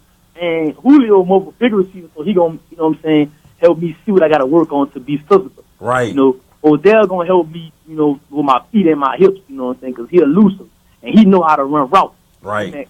He know how to run routes, so I was on the next level. That's why I would want to, like, you know what I'm saying, guard for like a whole entire game. My last question I want to ask you. Go ahead. And man, we gonna let you get out of here, man. And I know you and Pooper Williams, man, from Hornville. Y'all have a tight relationship, man. I know you've been keeping up what he did this season. Yes, sir. And he made his change. He made his choice to go to Kansas.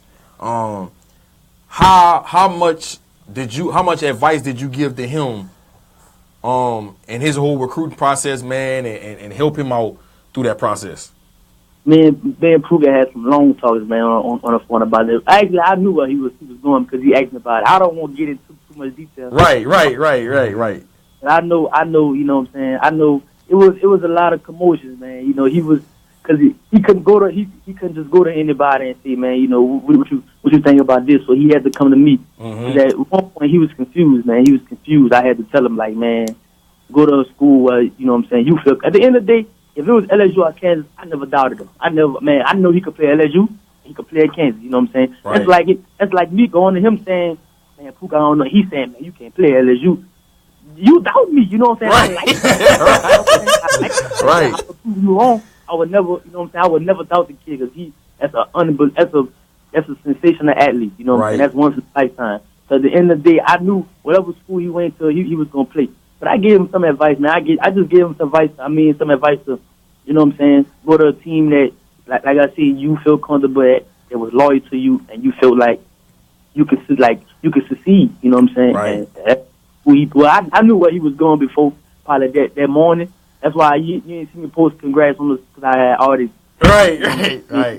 You know, so I already knew where he was going. I'm just proud of the kid, man. You know, I like really watch Pooka Williams grow up. You know what I'm saying? From George Jackson when he was a freshman, I was a sophomore. He was like, man, the only person I respect is number 8. You know what I'm saying? I'm like, man, who is this? You know what I'm saying? Who is this kid? He's George Jackson, old team. Then on JV, he put up 4 touchdowns. I'm like, oh, you got it. The next year, it continues on varsity. I'm like, oh yeah, this kid's special. You know what I'm saying? He remind me of me. You know what I'm saying? With a little more on speed. I was like, man, you know, he on a whole nother level. Right. At the end of the day, I'm proud of the kid, man. I'm proud of the kid. I know he's gonna do the same thing up in college. Right, man, Meek, man. Like I said, man, I appreciate you coming on the show, man. You know, I know how much, you know, you got a lot of people pulling at you, man. Meek, come holler at me, come see me, man. We need to talk and stuff like that, man. For you to take your time out your busy schedule during these holidays, to do this show on FanView, man. I appreciate you, dog. And you know it's all love over here. Already, man. I appreciate it, man. You know, I appreciate it a lot, man. You know, anything for y'all, man. Y'all help me, you know, along in the wait. You know, G-Spot been rocking with you since you already know. Yeah. Since we ain't had nothing. Right. So, I know it's all love, man. I appreciate y'all for having me on the show, man. Real talk. Man, enjoy your holidays, man. Happy New Year. Hey, and look, Big, before you go now, if you think about any fraternity when you join it, hey, chill out now. Look now. Look, you play on the blue field. You know what I'm saying? You got blue and white in your uniform. All I'm saying is, if you go blue, I got another recommendation rating for you. Already. I think about it, man. A lot of people been asking about it, man. I'm gonna think about it. Hey, but Coach Hen actually on live network, baby. All right, man. Love you, boy. I love you too, my man. All right, bro. Listen, man, that was Meek Robinson, y'all. There it is, man. There it is. Special kid, man. That's a special kid. Man, you hit a fire Oh, yeah. And the determination and the passion. I want to say it was a sophomore year when I not that hand. I was just like because we played on a Thursday and I was coming visit. I think it was either Destrehan or Harville because I took the 310. And I seen the lights on. Man, the game about to start. Man, I get it for free anyway. Let me go check them out. Yeah. And I said, oh my gosh, who is it? I kept hearing the crowd. Get him, me, get him, me, get him, me. And I was like, man, and I just started following him from a distance. Yeah. Like, man. And then when I met G and we was talking about him, I was like, yeah, like that's next level guy. Yeah. That's next. And then the work he put in with Camp Mueller.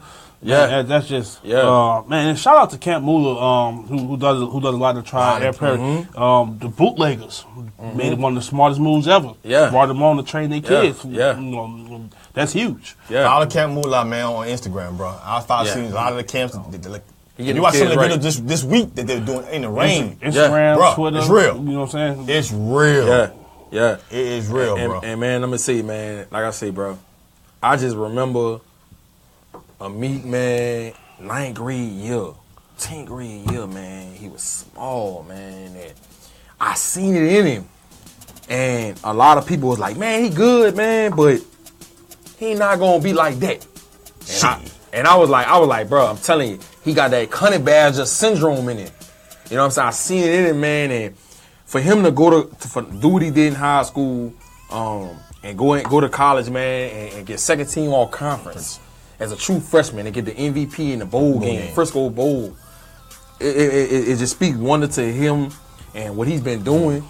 And man, I'm telling you, man, that kid is special. He got something burning inside him that you just cannot coach, something that you just cannot teach. And I'm telling you, the kid gonna be playing on Sundays. Yeah, He gonna play on Sundays, man. He gonna be playing on Sundays. I know we about to shift, but man, I'm glad that he acknowledged it. So that's one thing I think a lot of kids that played in a defensive back, unless you play safety, when you play on that island, coming from high school, you don't really have to hit. You'll get your bubble screens, you get a tunnel screen your way. You know what I'm saying? That's the closest contact. But then when you getting guys that they offense, they gonna run the zone, but you gotta follow your read first. That's gonna run you off, and then once you get out your break and you see that it's not a pass, it's an actual run, and you gotta come down. For him to make the winning, not just I've been following him since the sophomore season. I watched the way his body's changed. He put in some hellfire work. Right. If you look at Meek last high school game, and then you look at him opening, I was like, first thing came I'm like, look, Louisiana Tech ain't got the equipment like that. What the boy did, right? You know what I'm saying? But and then his first play, he came down and I was like, he hitting now. That I was like, man, he hitting now, and that's a huge. And for him to acknowledge that. You know, a lot of people don't want to acknowledge your fault. For him to acknowledge it, especially on the live broadcast, you know, the first like, man, I had to be able to hit. If I want to play at the next level, if I wanted to play on this team, I realized I had to hit. Right. That's just something he. Listen, guys, don't go nowhere. Listen, stay tuned. We're not gonna be going too long. Coming back, we talking Saints. We talking Saints football. Who that? We talking predictions. We talking playoffs. We talking about who think will be the biggest threat to the Saints in the playoffs. About to get real. About to get real. We're not even going a minute. Like 15 seconds. 30 seconds. Don't stay going too far. Comment, call in. Don't forget the number. Mr. Jimmy Chase, if you're still watching, man, call in, man. Call in, man. Give us a little insight on Jamal Chase's recruitment and man, what schools is coming down to the final list for y'all to make y'all sign y'all national. Oh, and Meek, we got a FanView show for you coming in, baby. Yeah. We got a FanView. Send GSports your address, man. Yeah. Send me your address. Listen up. Your customers, our listeners, could be hearing about your business right now. Yeah, right now. Don't miss out on the opportunity to advertise with you on. Hey, what's up, readers and shakers? It's time for a new horizon in literary talk. Horizons with Meet the World Image Solutions is a literary lounge for readers who want to make informed decisions on how they spend their reading dollars. Each Wednesday at 7 p.m. Central Standard Time, authors will join us in the lounge for real talk with real readers. Horizons with Meet the World Image Solutions. This is the place to be for the best in literary conversation. See you there. Are you looking for a home to live stream your next event? Give us a call here at Bethesda Community Event Center. the only place on a golf course that can host and broadcast live your wedding reception, your baby shower, business seminar, and any other special event. Give us a call at 504-708-9454 for more details.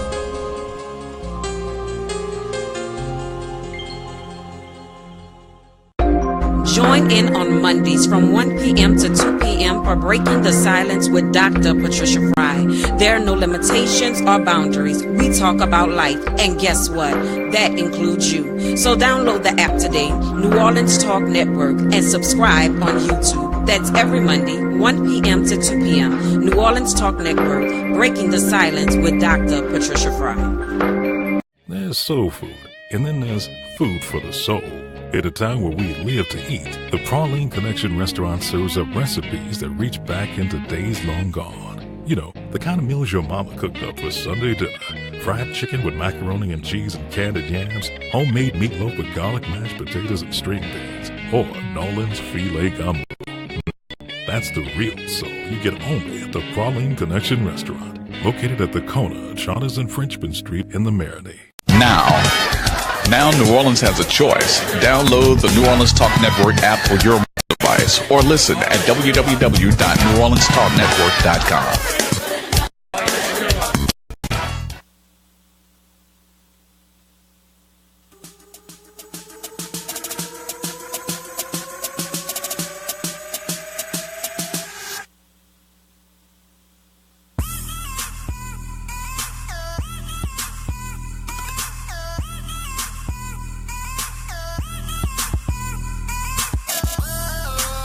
Everyone, welcome back to FanView Real Bad. You're bad. You're bad. I didn't took the mic off. Hold on. I'm back. I'm back. I'm back. Y'all hear me now?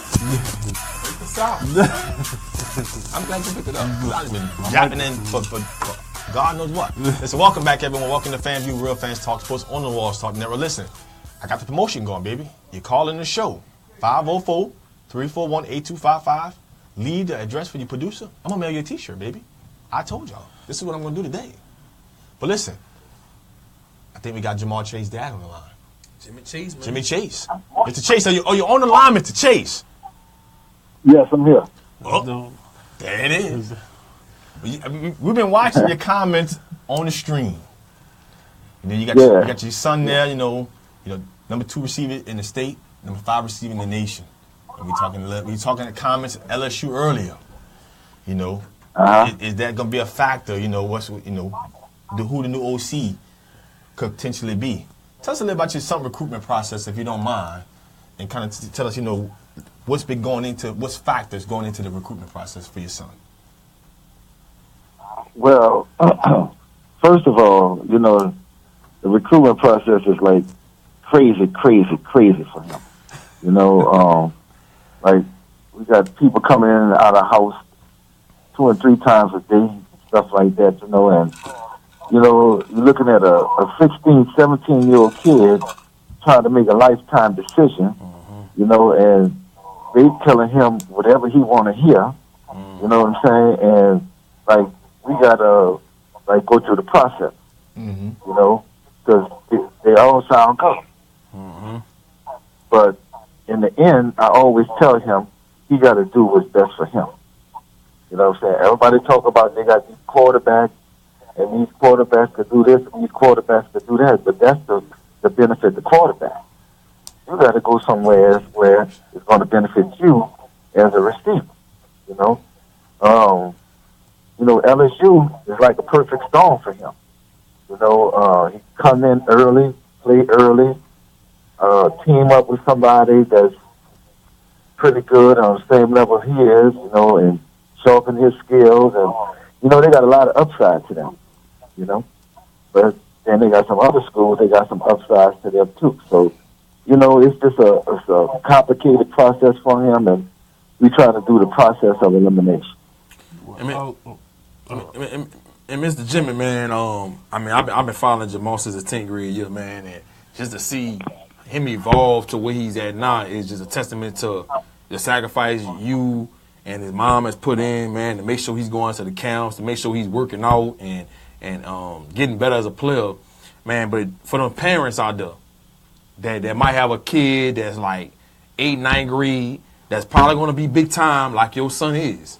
You know, what kind of advice would you give them about this whole recruitment process and how to determine what school is best fit, and how to determine all the people that's not a good fit for your son, and people that don't have his best interest at heart? Man, just kind of talk about that whole process, man, and what kind of advice would you give to them? Well, you know, the funny thing is that, you know, like what everybody see Jamal doing now, Jamal been doing that since 9th grade, right? He didn't get the recognition because he went to a school that didn't throw the ball. Right. You know what I'm saying? So now we had to go on the circuit, like the bootleggers and the summer camps and all that kind of stuff. And that's when he really got that exposure that he needed, you know? So what I would tell the parents is that they got to be smart about, you know, you got to have a game plan. Me and Jamal sat down and we came up with a plan, right? Talked about what schools he liked and where he wanted to go. And then we went and visited those schools, all right? Visit those schools, he did his thing, they offered him on the spot. And then, like, the rest was history after that. But then, once the other schools started coming, you know, he started getting more problems because everybody coming at his neck. Schools he liked, people with the uniforms, you know, the people that throw the ball, you know, all that's like a smoke screen, you know. There's more to that. Right, uniforms, right. And them throwing the ball and, you know, catching all this. You can catch 1,000 balls, but if that don't sharpen your skills, right, what good is it going to do you? It ain't going to translate to the NFL. You know what I'm saying? So I get him to think on a deeper level about what he's doing and what is he trying to do. And then at the position he's playing, wide receiver is kind of like a quarterback. You got to have an offensive system. You got to have a quarterback. Then you got to have a coach who's going to throw the ball or do what you want them to do. Right. You know, so you got to find that combination. That's kind of hard. No, Mr. Chase, this Coach Henry. One question I want to ask you: how important is it to keep blinders on your son? What I mean by that is like block out the outside noise, right? And making sure, because like I coach at AME. It's no secret. One of the guys that I coach, what's his son played with, is one of the highly recruited kids in the nation. And like when we talk, I tell him like put the blinders on you, like when you're coming out like when you see a horse race, because the people that's not in that tunnel with you, that hasn't been in that tunnel with you from day one, that helped you get to where you're at right now. You know, now that you, because with social media, it's so dangerous now. Because now everybody is gonna. It's easy for somebody to pick up the phone and tweet and say, "Man, Jamal, I've been watching you since Harrell Park," and he might not even play at Harrell Park, but you know, they're just drawing it out. So how important is like to make sure that, you know, that he's staying focused on school first, you know, and then like what's best for him, then also, you know, enjoying himself as a teenager, because it's about in 3 months for him, it's about to get real. Right. Well, actually, that's the easiest part for me, because all Jamal want to do is play football. All he want to do is get on the field and go at somebody, right? So I handle all the other business for him. You know, my first thing is, if somebody's trying to recruit him or coach him or talk to him and they don't come through me, that's a red flag for me already. Right. Because you're not going to talk to my son without talking to me. Right. You know what I'm saying? And you know, Jamal don't want to deal with that. You know, he don't want to deal with the media. He don't want to deal with coaches. You know, it's like he's really not comfortable with that. He just want to play ball. Right. You know, so I handle that for him. And a lot of people say, man, Jamal daddy do everything, and well, I'm sorry, that's my son. I'm gonna do that. Right. You know, because we only got one shot at this. We only got one shot at this, and we're gonna do it the right way. Right. You know what I'm saying? And you know, I need people to be upfront. I don't need people telling him everything he want to hear. Right. You know what I'm saying? I need them telling him what we need to know, and then I could do my research. You know, I'm trying to teach my son about life because this whole recruiting game is about life. Learning how to deal with people, learning how people deal with you. You know what I'm saying? And, you know, people going to tell you what you hear, what you want to hear. Ain't no coach going to come in there and say, oh, man, I like you, but you're not that good. You know, you can't do this, you can't do that. They don't tell you that. Right. They say you're the best I ever seen, and you can catch 1,000 balls, and you can be the number one receiver, and you can break these records, and you can do this, and you can do that. And then I asked the coach, well, who y'all got in the league? And you know what they tell me? Well, you know, like in 2009 or 2008, you know, I said, this guy do it. I said, okay, coach, thank you very much. Yeah? Respectfully. Now, Mr. Chase, man, Juan Kincaid just put a comment on the poll on the show, and he's asking a question to you, and I'm just reading it to you. He says, I'm wondering how much LSU's offensive uncertainty will affect his son's decision. A third offensive coordinator in 3 years screams instability. He can go pro from any D1 division school. What's your response to that, Mr. Chase? I mean, that is true, but, you know, I talked to them, and they told me some things, you know, they have a game plan, and, you know, but what I look at with LSU, and this is the biggest thing that they got going with them, right? And I told my son this, it's like you can go to the league from any school. Right. Now, their receivers go to the league, and, like, they don't catch that many balls. So something going on. If they go to the league, they don't catch that many balls. They well around it. You know what I'm saying? They teaching them some stuff, or they learning some stuff. Then, on top of that, you'll have a chance to build a relationship with the two hottest receivers in the NFL, Odell Beckham and Jarvis Landry. So a point. I don't know. You know, that's a tough one right there. That's a good point. But yeah, they told me they might be able to make some things happen. So you know, we're gonna wait and see how it goes. Well, another, and don't get it twisted. I'm not recruiting for LSU at all. No, for real. But like, because I was like, the analogy you put out is perfect. And then I think about it too, like because like you said like, man, you can get two of this from Jamal Jarvis Landry and Odell, and I think about it too, man. You going every day, you gonna line up against a defensive back that's coached by the best defensive back coach in the nation. So if you can make way against these guys, and then you know the league is nothing because every team is trying to get one of his DBs. That's a good point. Right. You know I mean LSU, and if you listen, that's a selling point now. You know, if you want to deposit something. Yeah, I see you do work for LSU, huh? I had to stop you. You know, me, I'm one of those homebodies. I'm all about the kids. I'm all about the kids. That's why I coach. I love to see you go anywhere, but I'm one of those. I'm one of those guys. If you gonna do it at home first. Because the league gonna take you anywhere. The league you don't have no control over who draft you. But if you're gonna make a name for yourself, make that name at home. That's just me. I mean, especially when the it team in the state wants you. You go do it. Well, you know, and let me say this, bro. You know, I think this is why I called y'all, because I like what y'all doing. You know, and I want to talk to, you know, y'all first, because you know, GSports.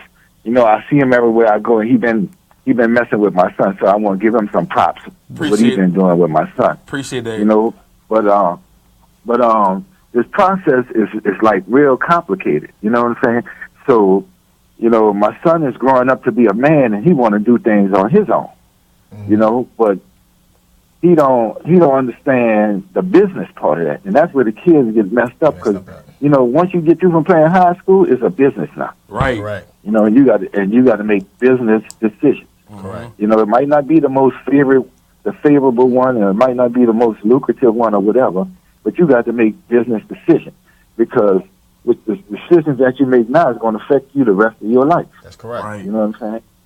And, you know, I just try to instill that. And then it's a thing with me and him, too, you know, because, like, me and him go back and forth. You know, he wanted to show me how much of a man he is. me being a dad, I want to show him what I know. And, you know, it's a give and take because I got to let him grow. You know what I'm saying?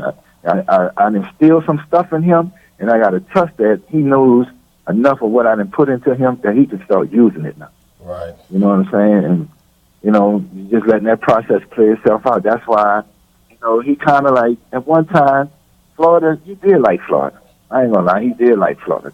But he liked Florida because they treated him well. Right. See, this is what you got to understand. This what happened at LSU. Let me clear the air with this because a lot of people got confused. This what happened at LSU. We went to LSU for 2 years strong. Going there, doing our thing, Jamal doing what he do, killing their people, and they never offered him. So he knows he's the best in a state, you know, and they didn't give him his props. Well, I understand that was another regime. That was another coaching staff, right? Right. So now, moving fast forward, But Ogeron was on that coaching staff. But he didn't have the power. He didn't have Yeah. the power. Still, Yeah, you he ain't had still nothing- saw he ain't it. had nothing to do with You that. saw, but I mean, Yeah, he ain't had that. he had the power. Right. Right. So now I'm saying the same thing that Jamal was going through at that time, LSU is going through at that time. You see, they're going through right now. They chasing and they want him to come over there and they want him to come this and do that.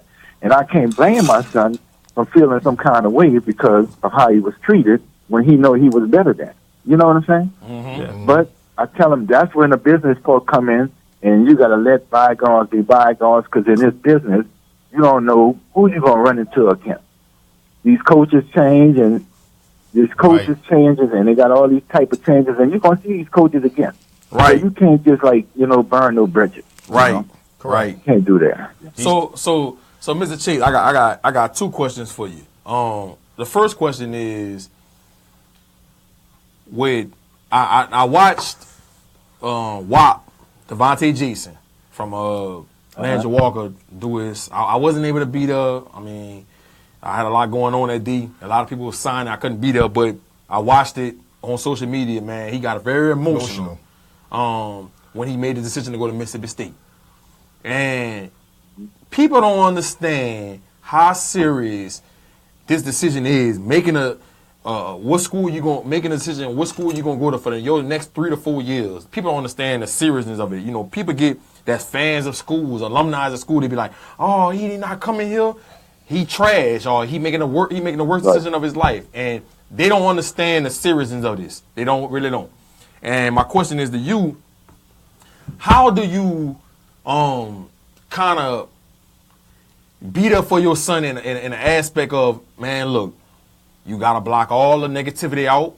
No matter where you go, you're going to hear, man, you shouldn't have made a decision, you shouldn't have went there, whatever. How do you be there for your son and get him to understand the grand scheme of things? Look, it's about what you want to do and it's about where you want to be. A lot of these people that's making these gripes and complaints don't have to go to these schools. They don't have to go to these camps. They don't have to be on these teams. What are you doing as a father, which I know you're doing a great job, because I see how Jamal conducts himself ever since his 10th grade year. You're doing a great job. But what are you doing as a father to let him know, man, you got to block all that out, pick where you want to go, and don't have no complaints about it? Well, what I tell him is, don't believe the hype, you know? Mm-hmm. Right. So people are going to pump you up. They're going to pump you up. They're going to tell you what you want to hear as long as you're doing what they want you to do. And then as soon as you don't do what they want you to do, they're going to cut your rope. They're going to let you go. They're going to kill you. You know what I'm saying? So in the end, you got to do what's best for you. Right. You got to make these decisions. And then if you have trouble making the decision, you know, that's when I'll come in.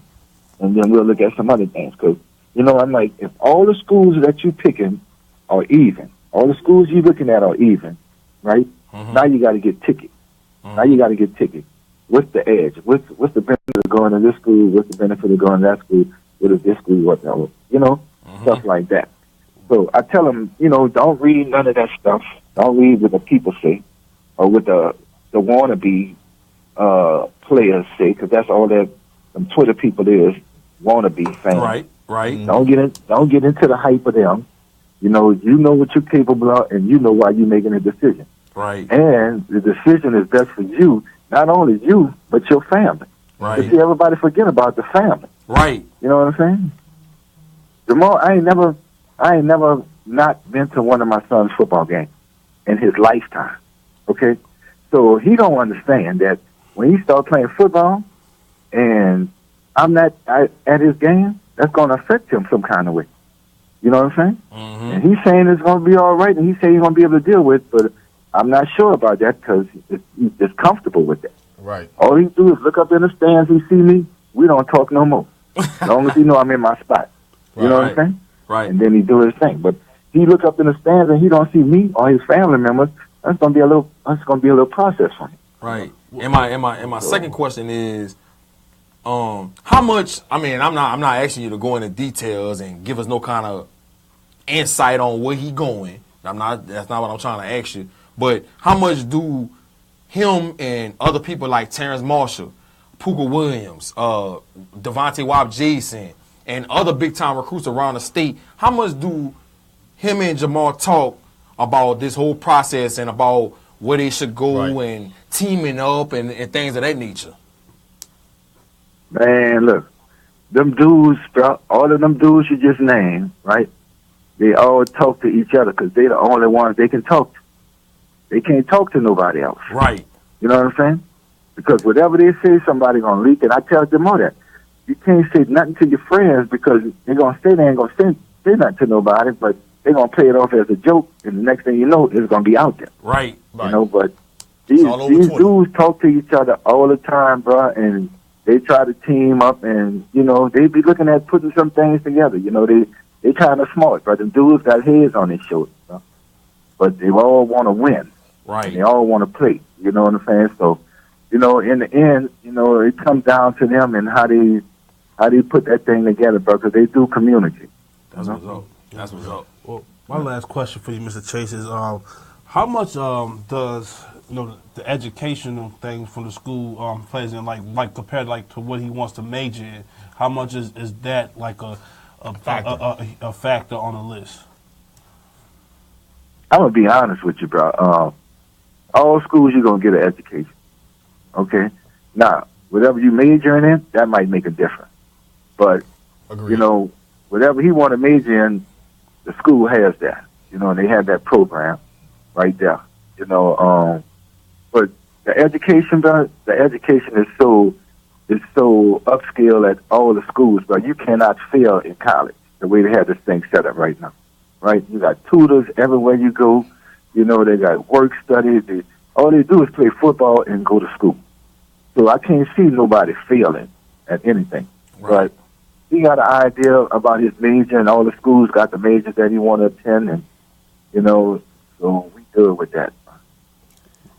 There it is. Mr. Jimmy, man, we appreciate you calling in, man. I mean, I know I didn't see you around the way, man, and, you know, I kind of compare you. I don't think you as outspoken and as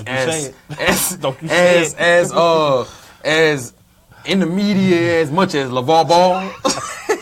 But man, what you do with your son, man, that is a testament of his success and what he's doing. And I'm telling you, man, when you got a father, man, you know, we all praise the mamas, right? And with good reason, man. Don't get me wrong, man. Don't get me wrong. But it's something about that father when he's in that son's life. It just steers him down the right direction. There's another level of plateau. There's another level, man. It's another level. And I watch, man, and you know, I'm in the media and I'm observed, and I'm not one of those. I'm not the typical media person that reports any little thing I see and try to just get some kind of story just to try to get some hype. But I watch you since Jamal's 10th grade year. You know, I might not say a lot and I might not report every little thing I see, but I see what's going on. I see how you steered him to be a great young man, respectable. Every time I did an interview with Jamal, even off the record, yes sir, no sir. Mm-hmm. You know what I'm saying? Just a great kid. When I seen you, all love, and it's just a testament to how him and his mother and how y'all raised him. And man, I think nothing but sky's the limit for Jamal, man. I think whatever school he decides, no matter where, if it could be at LSU, wherever he decides to go, man, he going to be successful, man. And there's no doubt in my mind that kid going to be playing on Sundays. And not only that, let's take sports out of it. Because I always tell this to a lot of kids, man, I can tell when a kid going to be successful if sports is taken away from them. Right. And some kids, I ain't going to lie, I'm going to be honest with some kids, if they don't have sports, they dead. They dead. They got a piss poor in hell of making it in life. They dead. Your son has no worries in that area, man. That kid is going to be successful no matter what he decides to do, and especially when he got a father like you in his corner. Well, I appreciate that, bro, and I thank you that, bro. You know, I do this because, you know, I do this, number one, for my son, but I do it for all the kids. You know what I'm saying? You know, my house, bro, is like, all them dudes hang out in my house. Bro. Right. I got, any day, bro, I got 5, 6, 7 little dudes up in my house eating up all my food and all that kind of stuff. But, you know, I do that because I know they missing that and they need that. Right, you know? right, They right. need that man around them to tell them the truth. You see, the thing I tell them most is, I'm not going to tell you what you want to hear. I'm going to tell you the truth. Right. Whether you like it or not. You know what I'm saying? And in the end, they respect me for that, for telling them the truth.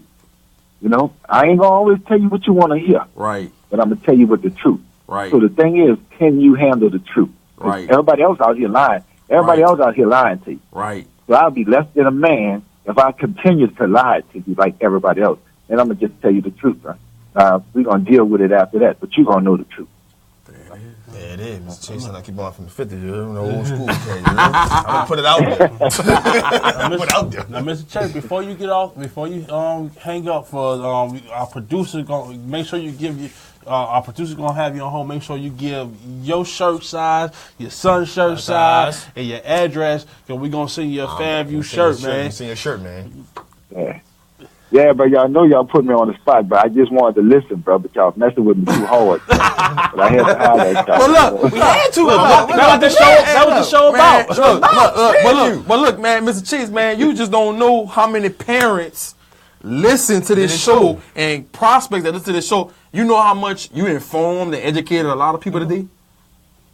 Yeah. And that's what it's all about. That's what it's about. Mm-hmm. I know it's needed, bro. And that's why I'm glad y'all do what y'all do, bro, because we need this, bro. Right. You know? Right. And to be honest, this is the first time we had a male parent perspective, because we had Miss Jimmy, whose son, Alden Clark. Alden Clark, who plays at Arkansas State.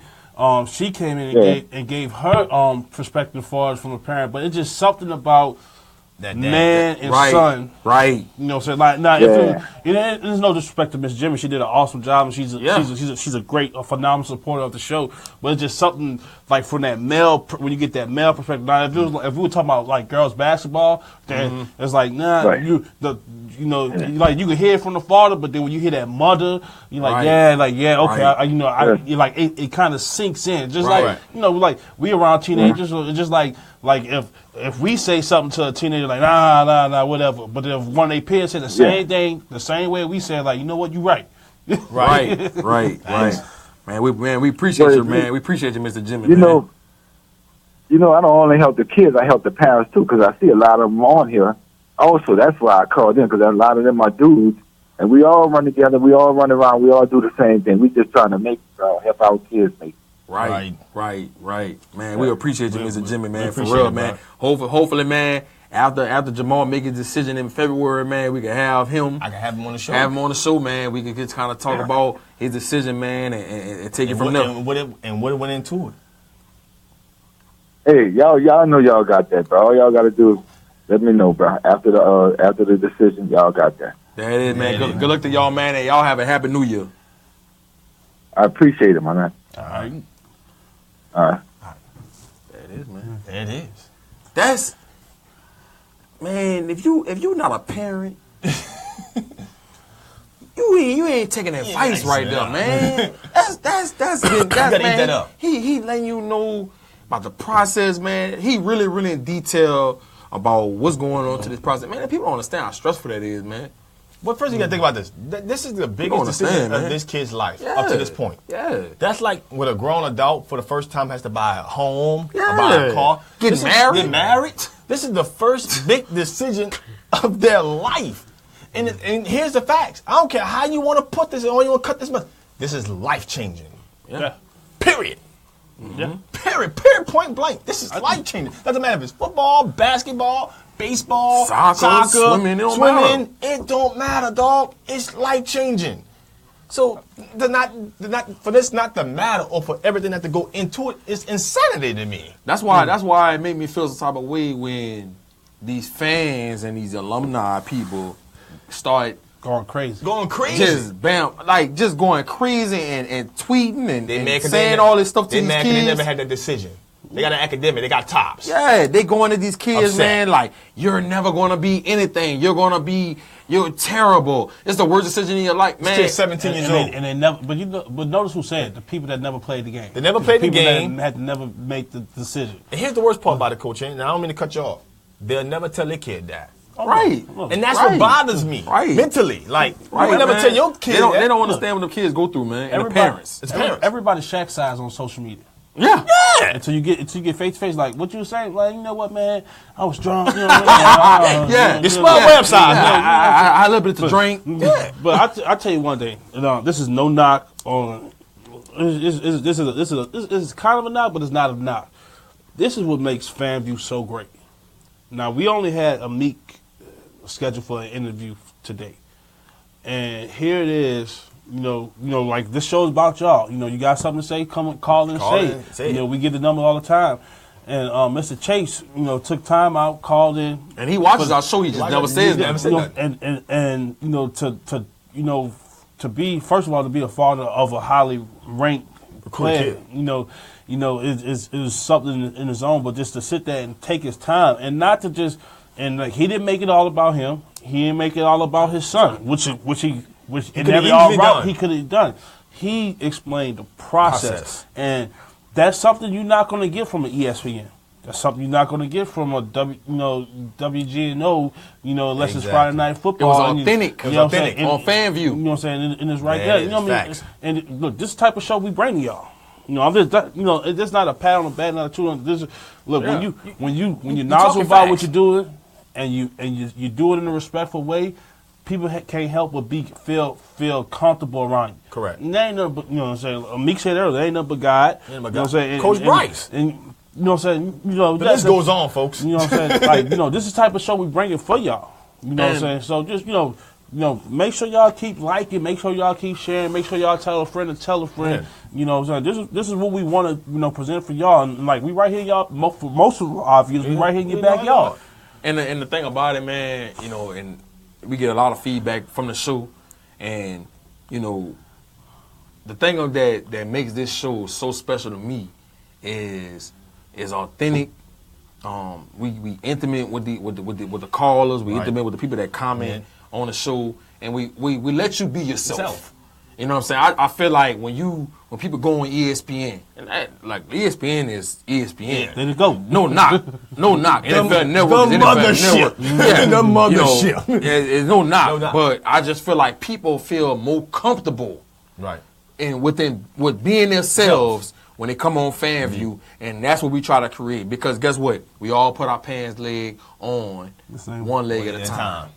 And so that's what it's all about, man. I jump in mine. You know what I'm saying? And my thing is, like, when you got somebody like who's a legend in this area, all of us play sports, all of us, if you don't know who Juan Kincaid is, you just didn't have a TV. And even if you didn't have a TV, you knew who Juan Kincaid was. Right.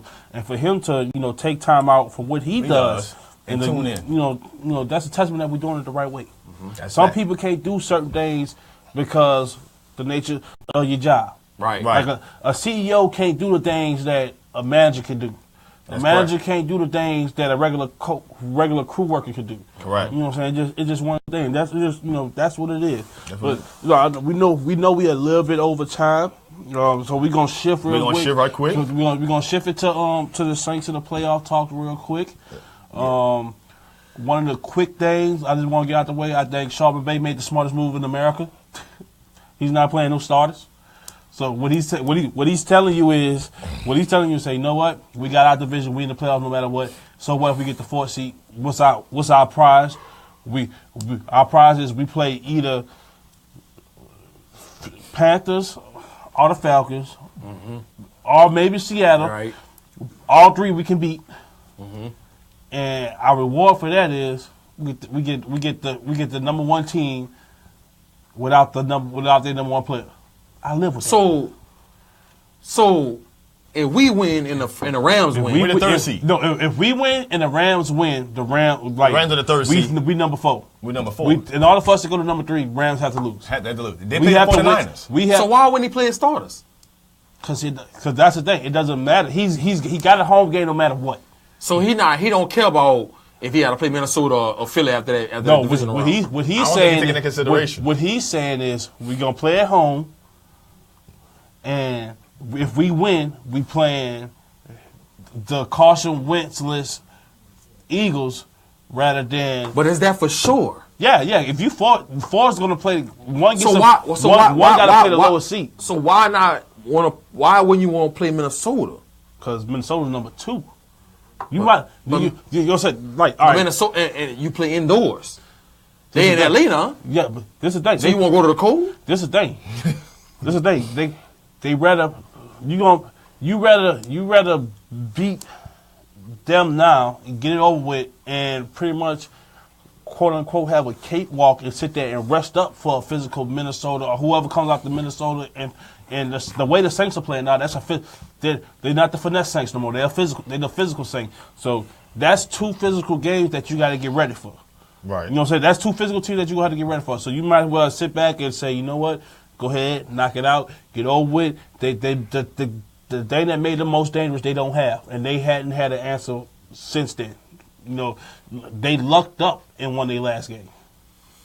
Right. So, do you agree with the approach? I completely disagree with it. I think he gonna learn from this mistake. I think it's a mistake. I think it's a mistake. You could play Minnesota instead of Philly if you win this divisional game. Me, I think. I'd rather play Minnesota indoors against. Sean Hurst just said it. Do y'all feel the Rams are tanking week 17 to dodge the Minnesota Vikings? It's a possibility. This is I think that's part of it. I don't consider it's tanking because you're in the playoffs. You can't tank in the playoffs. Well, you're not playing Jared Goff and you're not playing Todd Gurley. But this is the thing. So the odds of you winning are slim. This is the thing. First of all, you don't have, because the Philadelphia's going to do the same thing. They clinched the number 1 seed. They're gonna do the same thing. They're gonna sit, but they're gonna sit their guys on defense. They're gonna sit all the key guys on defense. Because they still need to have offensive production because of Nick Foles, and he's not been the starter all season. That's facts. So the thing about it is, the things that made the Rams special outside of that front set on defense was Gurley, Watkins, and Goff. And just think about the amount of touches Gurley has to get for them just to be productive. You know, whether it's running up to, and let's think about it. His injuries is one thing too. You know what I'm saying? You don't want that because all right, this is what I'm saying. You got a home field game. At worst, if you win the first playoff game, you playing the Eagles. That's the worst you could do. Well, and they still can play Minnesota. No, they can't. Well, if the 6th seed win. If the 6th seed wins, meaning it's either Seattle or the Falcons. If the 6th seed wins, they automatically pay 1. Yeah, that's true. So it's not a lock. It's not a lock. So no matter what, See, I get confused with who plays who. 3. All right, 4 has to play 5. 3 has to play 6. If 3 loses, then 1 plays 6 and 2 plays 4. Correct. If 3 wins, then 1 plays 4 and 2 plays 3. The number 1 seed is automatically plays the lowest seed that's left. So if it was like if it was 20 teams, and if the Saints win and the Rams win, the Saints is number 4. So the Saints, so it'll be the Saints and Panthers the 3rd time. Right. Which no. Because the Panthers, no matter what, the Panthers is the 5th seed. No, because the Saints gonna play. The Panthers gonna be playing the Rams. No. The Panthers the Panthers can go up to the 3-6. They go up to 2. No, they can't get the They 2. can't. They can't get the 2. Well, they can't get. We got a copy of the list up Minnesota, here. Minnesota, Only lost two and Philly. games. Yeah, Minnesota and Philly already got the first round buys. They are clean. According to this, and right now we got Carolina number 2. If Seattle wins, Carolina wins, Tampa Bay wins, San Fran wins, and Chicago wins. In that order, those dominoes have to happen. Then Carolina jumps to 2. That can't be right. They can't, because Minnesota only lost 2 games. Thank you. No, Minnesota lost 3 games. If they lose again, they lose 4. All right, how many games have the Panthers lost? So hold up. They lost 2 to us. 4 total 4. So they don't. No, I don't see. And they beat Minnesota. Oh, okay, that's they beat Minnesota. They got the tiebreaker. Okay, that's the only reason why. So they beat Minnesota. So Minnesota. So we could win a division. And we still lose. No. That means Tampa will beat us. Part of that domino, Tampa Bay has to win. Part of that domino, Tampa has to beat us. See, the thing is, all that can happen, and Tampa Bay can lose, and it won't happen. And the Panthers still gonna that be domino sick. had to happen like that. Tampa had to win. Chicago had to win because they played Minnesota. The 49ers got to beat the Rams. They got to beat Atlanta. It has to happen in that order for Tampa to jump. A lot of different scenarios. You know what I'm saying? But my thing is. I don't think all that's gonna happen. I don't think all that happened. My thing is, what Sean McVay to me, what Sean McVay did is I don't find a problem because it's not like it's not like you in that Panther situation where say if this team lose, and you win, then this determines your playoff season. You're at 4. No matter what, the highest you can go is the highest you can go is 3. You can't even get to 2. So why not rest your guys? Give them that extra week off. You got to play the first week of the playoffs anyway. So come in there fresh and let it. Whatever happens, happen. Because you know what? We gonna second guess this because we did it. So now I'm not talking. When I say we, I'm not talking about the panel. I'm just talking about fans and people in the media. When you play a guy in a meaningless game and mess around and get hurt. You're going to be like, so if Ty Gurley, if they play their starters and let's say Ty Gurley or Jared Goff get hurt, everybody in America will be like, why was they playing? They clinched their spot. They in the postseason. Because I'm saying, but they won the divisions. They either 3 or 4. So it doesn't matter. You're playing at home the first week anyway. Yeah, the 2 seed for them is out. You know what I'm saying? They're not playing. They're playing for 3 or 4. No, I find nothing wrong in I think what he's saying is he doesn't matter. Sean Payton did it before. I think what he's saying is it doesn't matter to him if he's matched up against Carolina, Seattle, or Atlanta. I think he's figuring out, guess what? We could be out of 3 one of those teams, so why play my guys? Right, we in. But in my case, as a Saints fan, thank you, Sean McVay. Because as much as I say this, I would like for the 49ers, they won 4 straight. I would like for them to win this game too. And I want the Saints to become the 3rd seed because as a fan, I'm telling you right now, my biggest scare and the biggest threat to the Saints to me this whole playoffs year, it sounds crazy, but it's Carolina. Because I think it's the difficult thing in the world to beat a team 3 times in the season. I just think it's the most difficult thing. It's not impossible. I think the Saints are the better team. I think they have the better talent.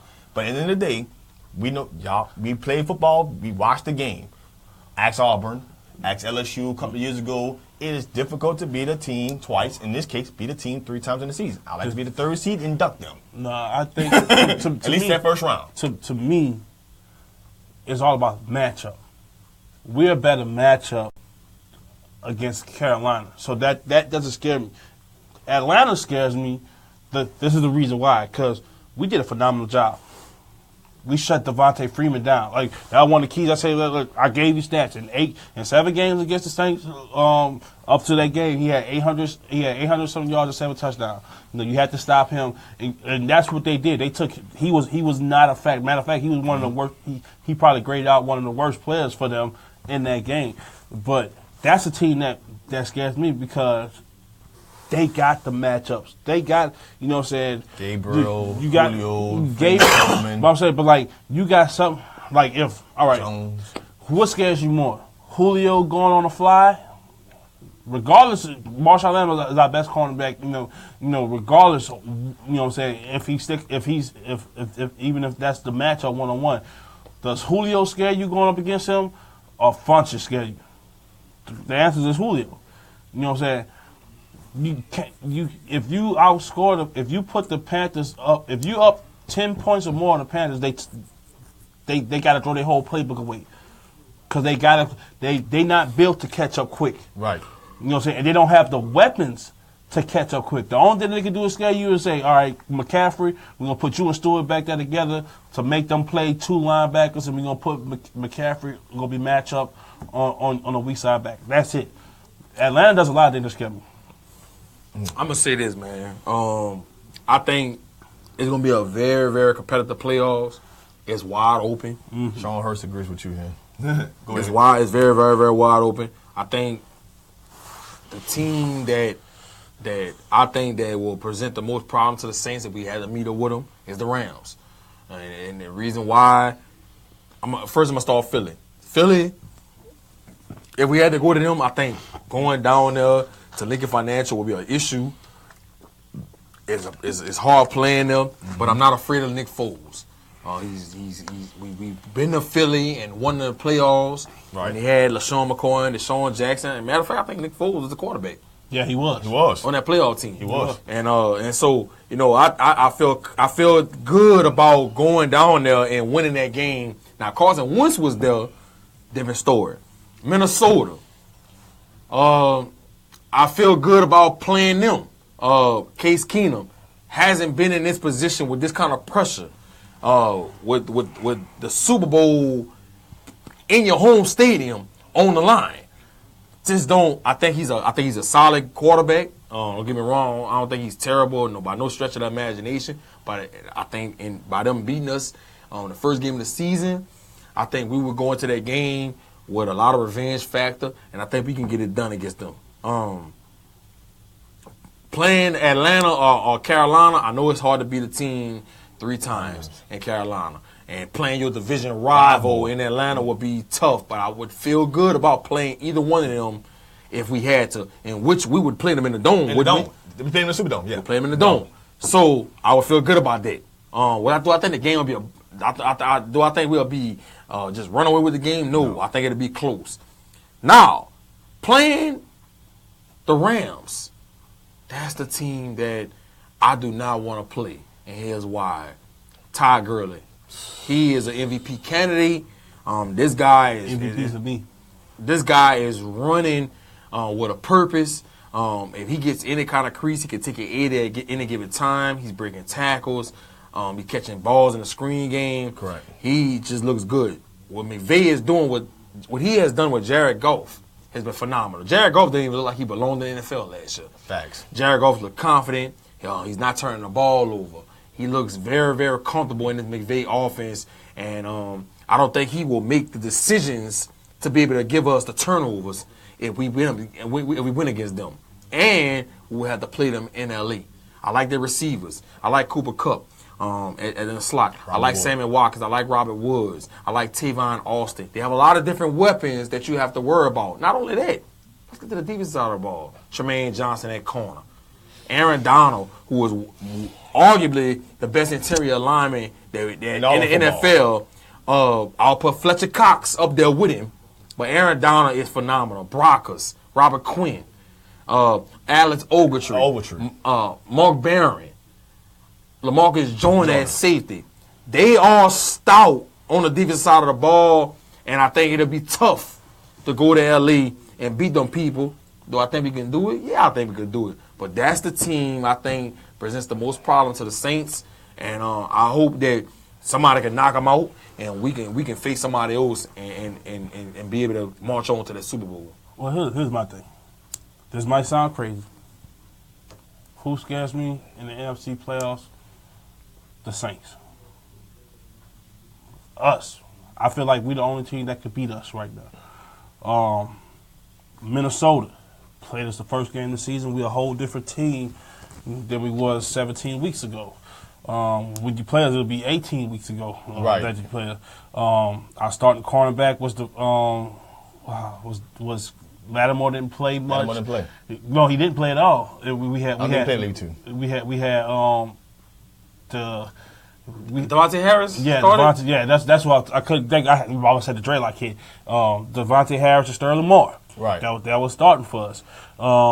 the Rams, you pose the biggest threat, but you don't scare me because one of the things that took off of y'all passing game was phenomenal against us. But guess what? Our starting cornerbacks did not play in that game.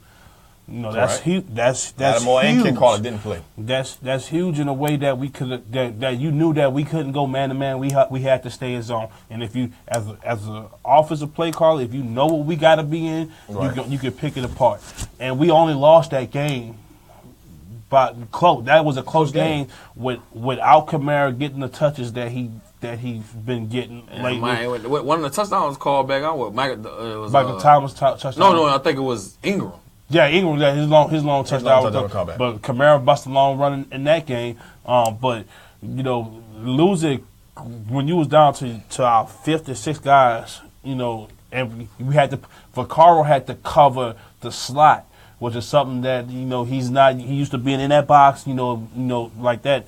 So you know, having those two back, the rest of the team, you know, having those two back is you know. The only team that I ain't gonna lie, that does scare me potentially if they get in, and they need to, you know, so that's a if they get in. Seattle. The reason why you don't know what type of Russell Wilson you're gonna get. You don't know if that front seven comes to play. You could be in trouble. They can't stop the run as of lately. So you more afraid of their front seven than the Rams front seven? Or Minnesota? The reason why all Philly for that matter. No, not. Minnesota front seven is phenomenal. Minnesota front seven is phenomenal. All phases of the game, and a back half is phenomenal. You know, the Rams front seven is they have three monsters. They have three monsters, legit monsters. That fourth guy, Ogletree's linebacker. I'm talking about the DN. He rotates. Brockers. No, Brockers, Quinn, and Donald. The fourth guy is rotation. Yeah, but you know what I'm saying. But I seen us move up and down the field. Now I see some time when they were like, hey, you know what I'm saying, you ain't getting it. But where I didn't see us do that against Minnesota, we did that against them. So that's why. But man, if Sheldon Richardson said, I know what I want to play football again. If Cliff Abrams said, I'm gonna play, but he out for the season. Yeah, that's true. But Frank Clark, a younger version. Michael Bennett said, baby, let's go. Bennett, you can't. Whether they in the spotlight or not in the spotlight, Bennett is unstoppable. And you tell me, with them, with a Bobby Wagner behind them. KJ Wright, and they can run. They got Earl back there. I know our Champs and Sherman is going. You know what I'm saying? But got Earl back there. But those two guys can run. Yeah, that scares me more. I ain't gonna lie, that scares me more. So the Seahawks is the team that you think that presents the most problem to the Saints. Carolina is yours. But they have to get in. You know what I'm saying? Like I said, right now they can happen. It can happen. But like if Atlanta loses and they win the end. If they Carolina got something to play for, they could be a 2 seed. So they gonna play that game. But if this happen, if the game happens like it is, like a playoff, it's like it is right now, like the match like it is right now. The team that honestly scares me the most is us, barring the Falcons, meeting up with the Falcons, because I just think offensively, they're the best offensive matchup nightmare that you're gonna face. They probably the best in the league, right? Because stopping Freeman again like that, stopping Freeman and Coleman again like that. That's tough for any defense in the NFL. But I'll tell you this though: if we do play them again, it'll be in the NFC Championship and it'll be at home. Did y'all hear the way that damn dome was rocking? God damn! And guess what? Reggie Bush did not bring out the bat. He did not lead the team. I told you. Playoffs, baby. I told you, though. You didn't need that. I told you. First playoff game. I told you for sure. I told you for sure that dome was gonna be rocking. And look at that rock. Like I say, man. Wild card. To kind of reiterate what I was saying. Dan, what y'all think? To kind of reiterate what I was saying, like I was saying, man. If the Saints take care of business Sunday, and we get in. As the and I think the Rams can really lose. I like with the 49ers. They won the last 4 games. We win the division. Like I say, man, that the Rams, I feel like they present the most problems for us in the playoffs. But with that being said, if you go look at who's the most experienced quarterback amongst the quarterbacks that's going to be in the playoffs, it's going to be Drew Brees. So I feel good about that. It's the NFC South. I coach. But even though I still feel good with Drew going in the playoffs, if we got to go against a Casey Keenum, if we got to go against a Jared Goff, if we got to go against Matt Ryan or Cam Newton, I think that Drew Brees, Russell Wilson, he's the better quarterback in all those matchups. But I still think the Rams present the most problems. Do I think we could beat them? Hell yeah, I think we could beat them. Who that, mother effer? Can't say what I won't say. Right. But that's how I feel. But I think they present the most problems. I really think that we are prized for a special season. I think we're in a Super Bowl, baby. I think we're going. It's funny how none of us mentioned Minnesota. I like Minnesota. I think they're a good team. I think their defense is a staple of that team. Mm-hmm. But if you score on them, I just think that Casey Keenum. I think Minnesota's out. I'm just not sold on him to be able to lead you to the promised land. This is how I feel about I Minnesota. don't think in the promised land is due to their year. That defense can keep you in any game. Yeah. Right. They can keep you in any game. My thing is, we a whole different team than what they say. And then two, we showing the willingness to say, you know what, we gonna run. If we want to, if I want to, we gonna run.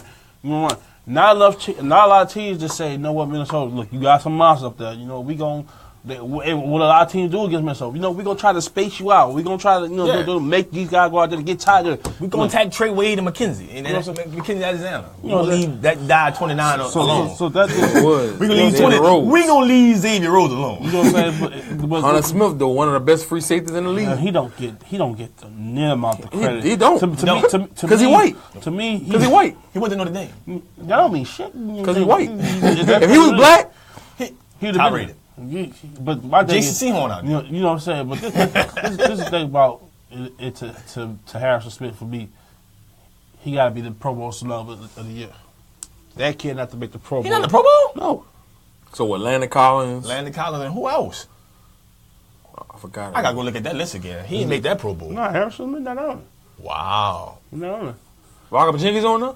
Malcolm Jenkins. Malcolm Jenkins on there? Malcolm Jenkins. I think he's second. I think Earl got...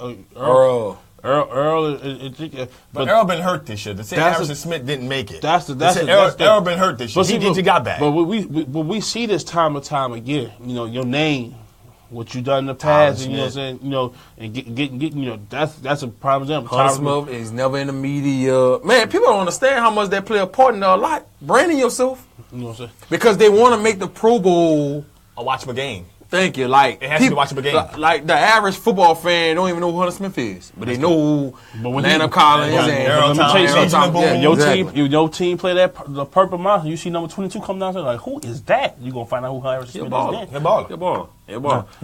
Now it's time for us to close. The producer been having enough there. I'm tired of seeing this shake. I understand. My last day for y'all there. First of all, I'd like to wish y'all all a happy New Year's. Mm-hmm.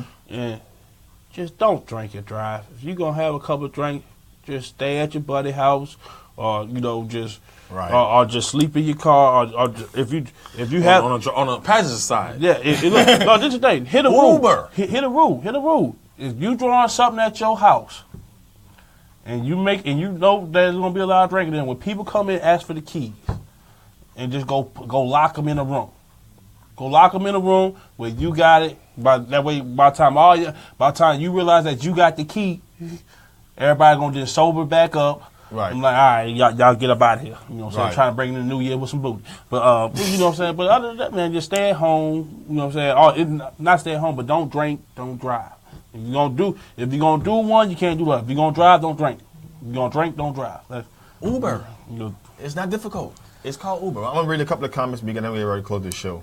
And Kim is Jr. So I'm gonna read the last comment. Say, man, Kim has got to be the fan of it, man. He said, "If we win in the sixth, if we lose, if we win, say we lose to the Panthers can jump.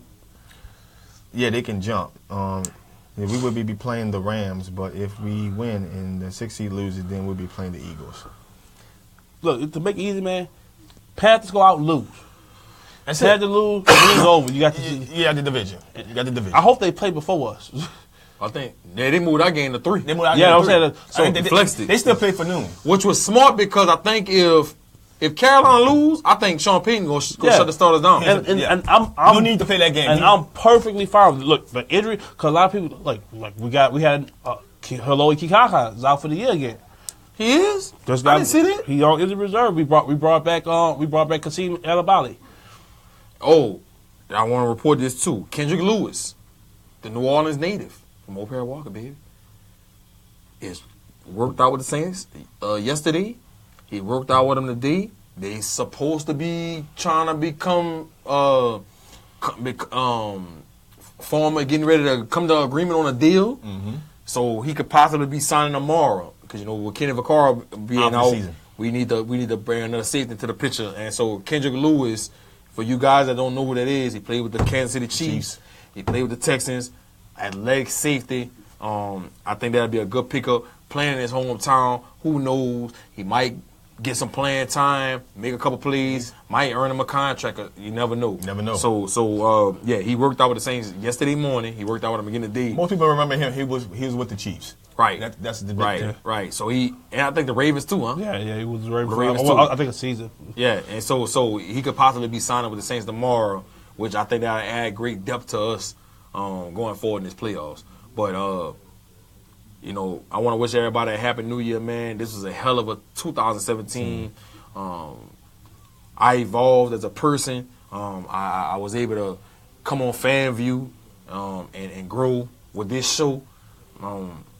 It's been a phenomenal experience, man. I appreciate Fred and Coach Hen and Tarek, the producer, and Mr. Jones that runs the New Orleans Talk Network, man. To bring me on this show, man, it's just been a hell of an experience, man. I think that the best is yet to come for this network and this show. It seems like we evolving week in and week out on what's going on with high school sports, college, pros, man. The sky's the limit, man. I'm just happy to be a part of this. I just want everybody to know, man, be on the lookout for FanView, man. We got a lot of big things coming, a lot of big things brewing. So next year, baby. Yeah, make sure y'all be safe out there in the holidays, man. Like Coach, kind of piggyback what Coach Big Hen said, man. Try not to drink and drive. Get somebody to drive for you. If you feel like you're full, stay at wherever you at. Wake up the next morning, then move around. That's it. Listen, man, I appreciate everything about 2017. Hey, listen, everybody's always said happy holidays, man. But listen, this show has been phenomenal. Each and every week, man, we've made mistakes in doing this show. We had laughter, we had fun, we had great time, we had great, commentary, great interviews with a lot of high school players, man. High school coaches, now college players. Hopefully in the future we can get college coaches. But man, this show is continuing to expand each and every week. Man, I appreciate everybody who stayed tuning in, following this show, leaving comments, man. Because this is what this show's been always about. It's how it started. Us as fans having a conversation about sports. Because you don't get this on every other network. You don't get this on every other podcast or show you just have to watch. They're talking amongst themselves and you're getting a professional, everyday opinion.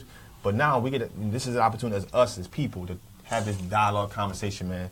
But expect more big things come 2018. If you like this page and share it with the friends. And man, those guys down in New Orleans, man, they talking sports. They know what they're talking about. And guess what? We just a part of their show just as much as they are. Right. Man, and that's what this show has always been about. It ain't about knocking about how they feel in their opinion. We reading comments every day. It is. Every day, all day. It is. So we appreciate that. Listen, have a great new year. I'm opening up the new year. I'm going to be in New York. I'm just going to see the ball drop. I heard it's going to be like -3, -4 degrees. I don't care what it is, G. Nah. Listen, I'm saying you lucky. I'm going to be up there. I'm going to watch the ball drop. I'm going to be up there from 11 o'clock that morning. Then my flight leaves out right when the ball drops at 6 o'clock in the morning. I'm not even getting in the room. I'm up there for less than 24 hours. I'm going come on, for you just going to see the ball drop? I'm going to see the ball drop. Come on. That's all I'm going to do. I'm just going to see the ball drop. Add that to my bucket list. Coming on home. That's how I'm bringing in the new year. Y'all bring the New Year's in safe. I'm not drinking or driving. You fine. But y'all have a great new year. Continue, like this page, share with a friend, share with another friend. Come next year, 2018, man. One of our goals is to make this probably the #1 sports talk show on Facebook, and we got this in YouTube. This is what this show is gonna be about, and we're gonna have more people. Hopefully, starting next year, man, we're gonna have some college coaches on here. This is how this show is growing, each and every day. FanView, Real Fans Talk Sports, man. Y'all have a great night, man. I'm your boy Fred. Coach here, man. See y'all next year. GSports in the building, man. Who that is going down Sunday.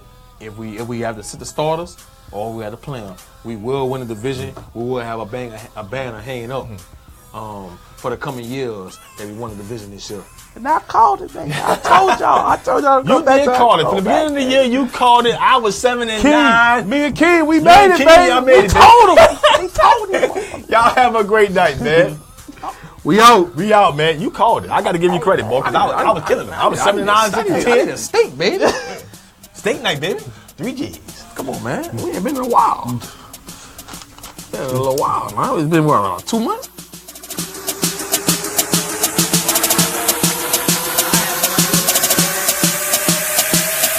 I don't even know what Rage Against the Machine. What? Yeah.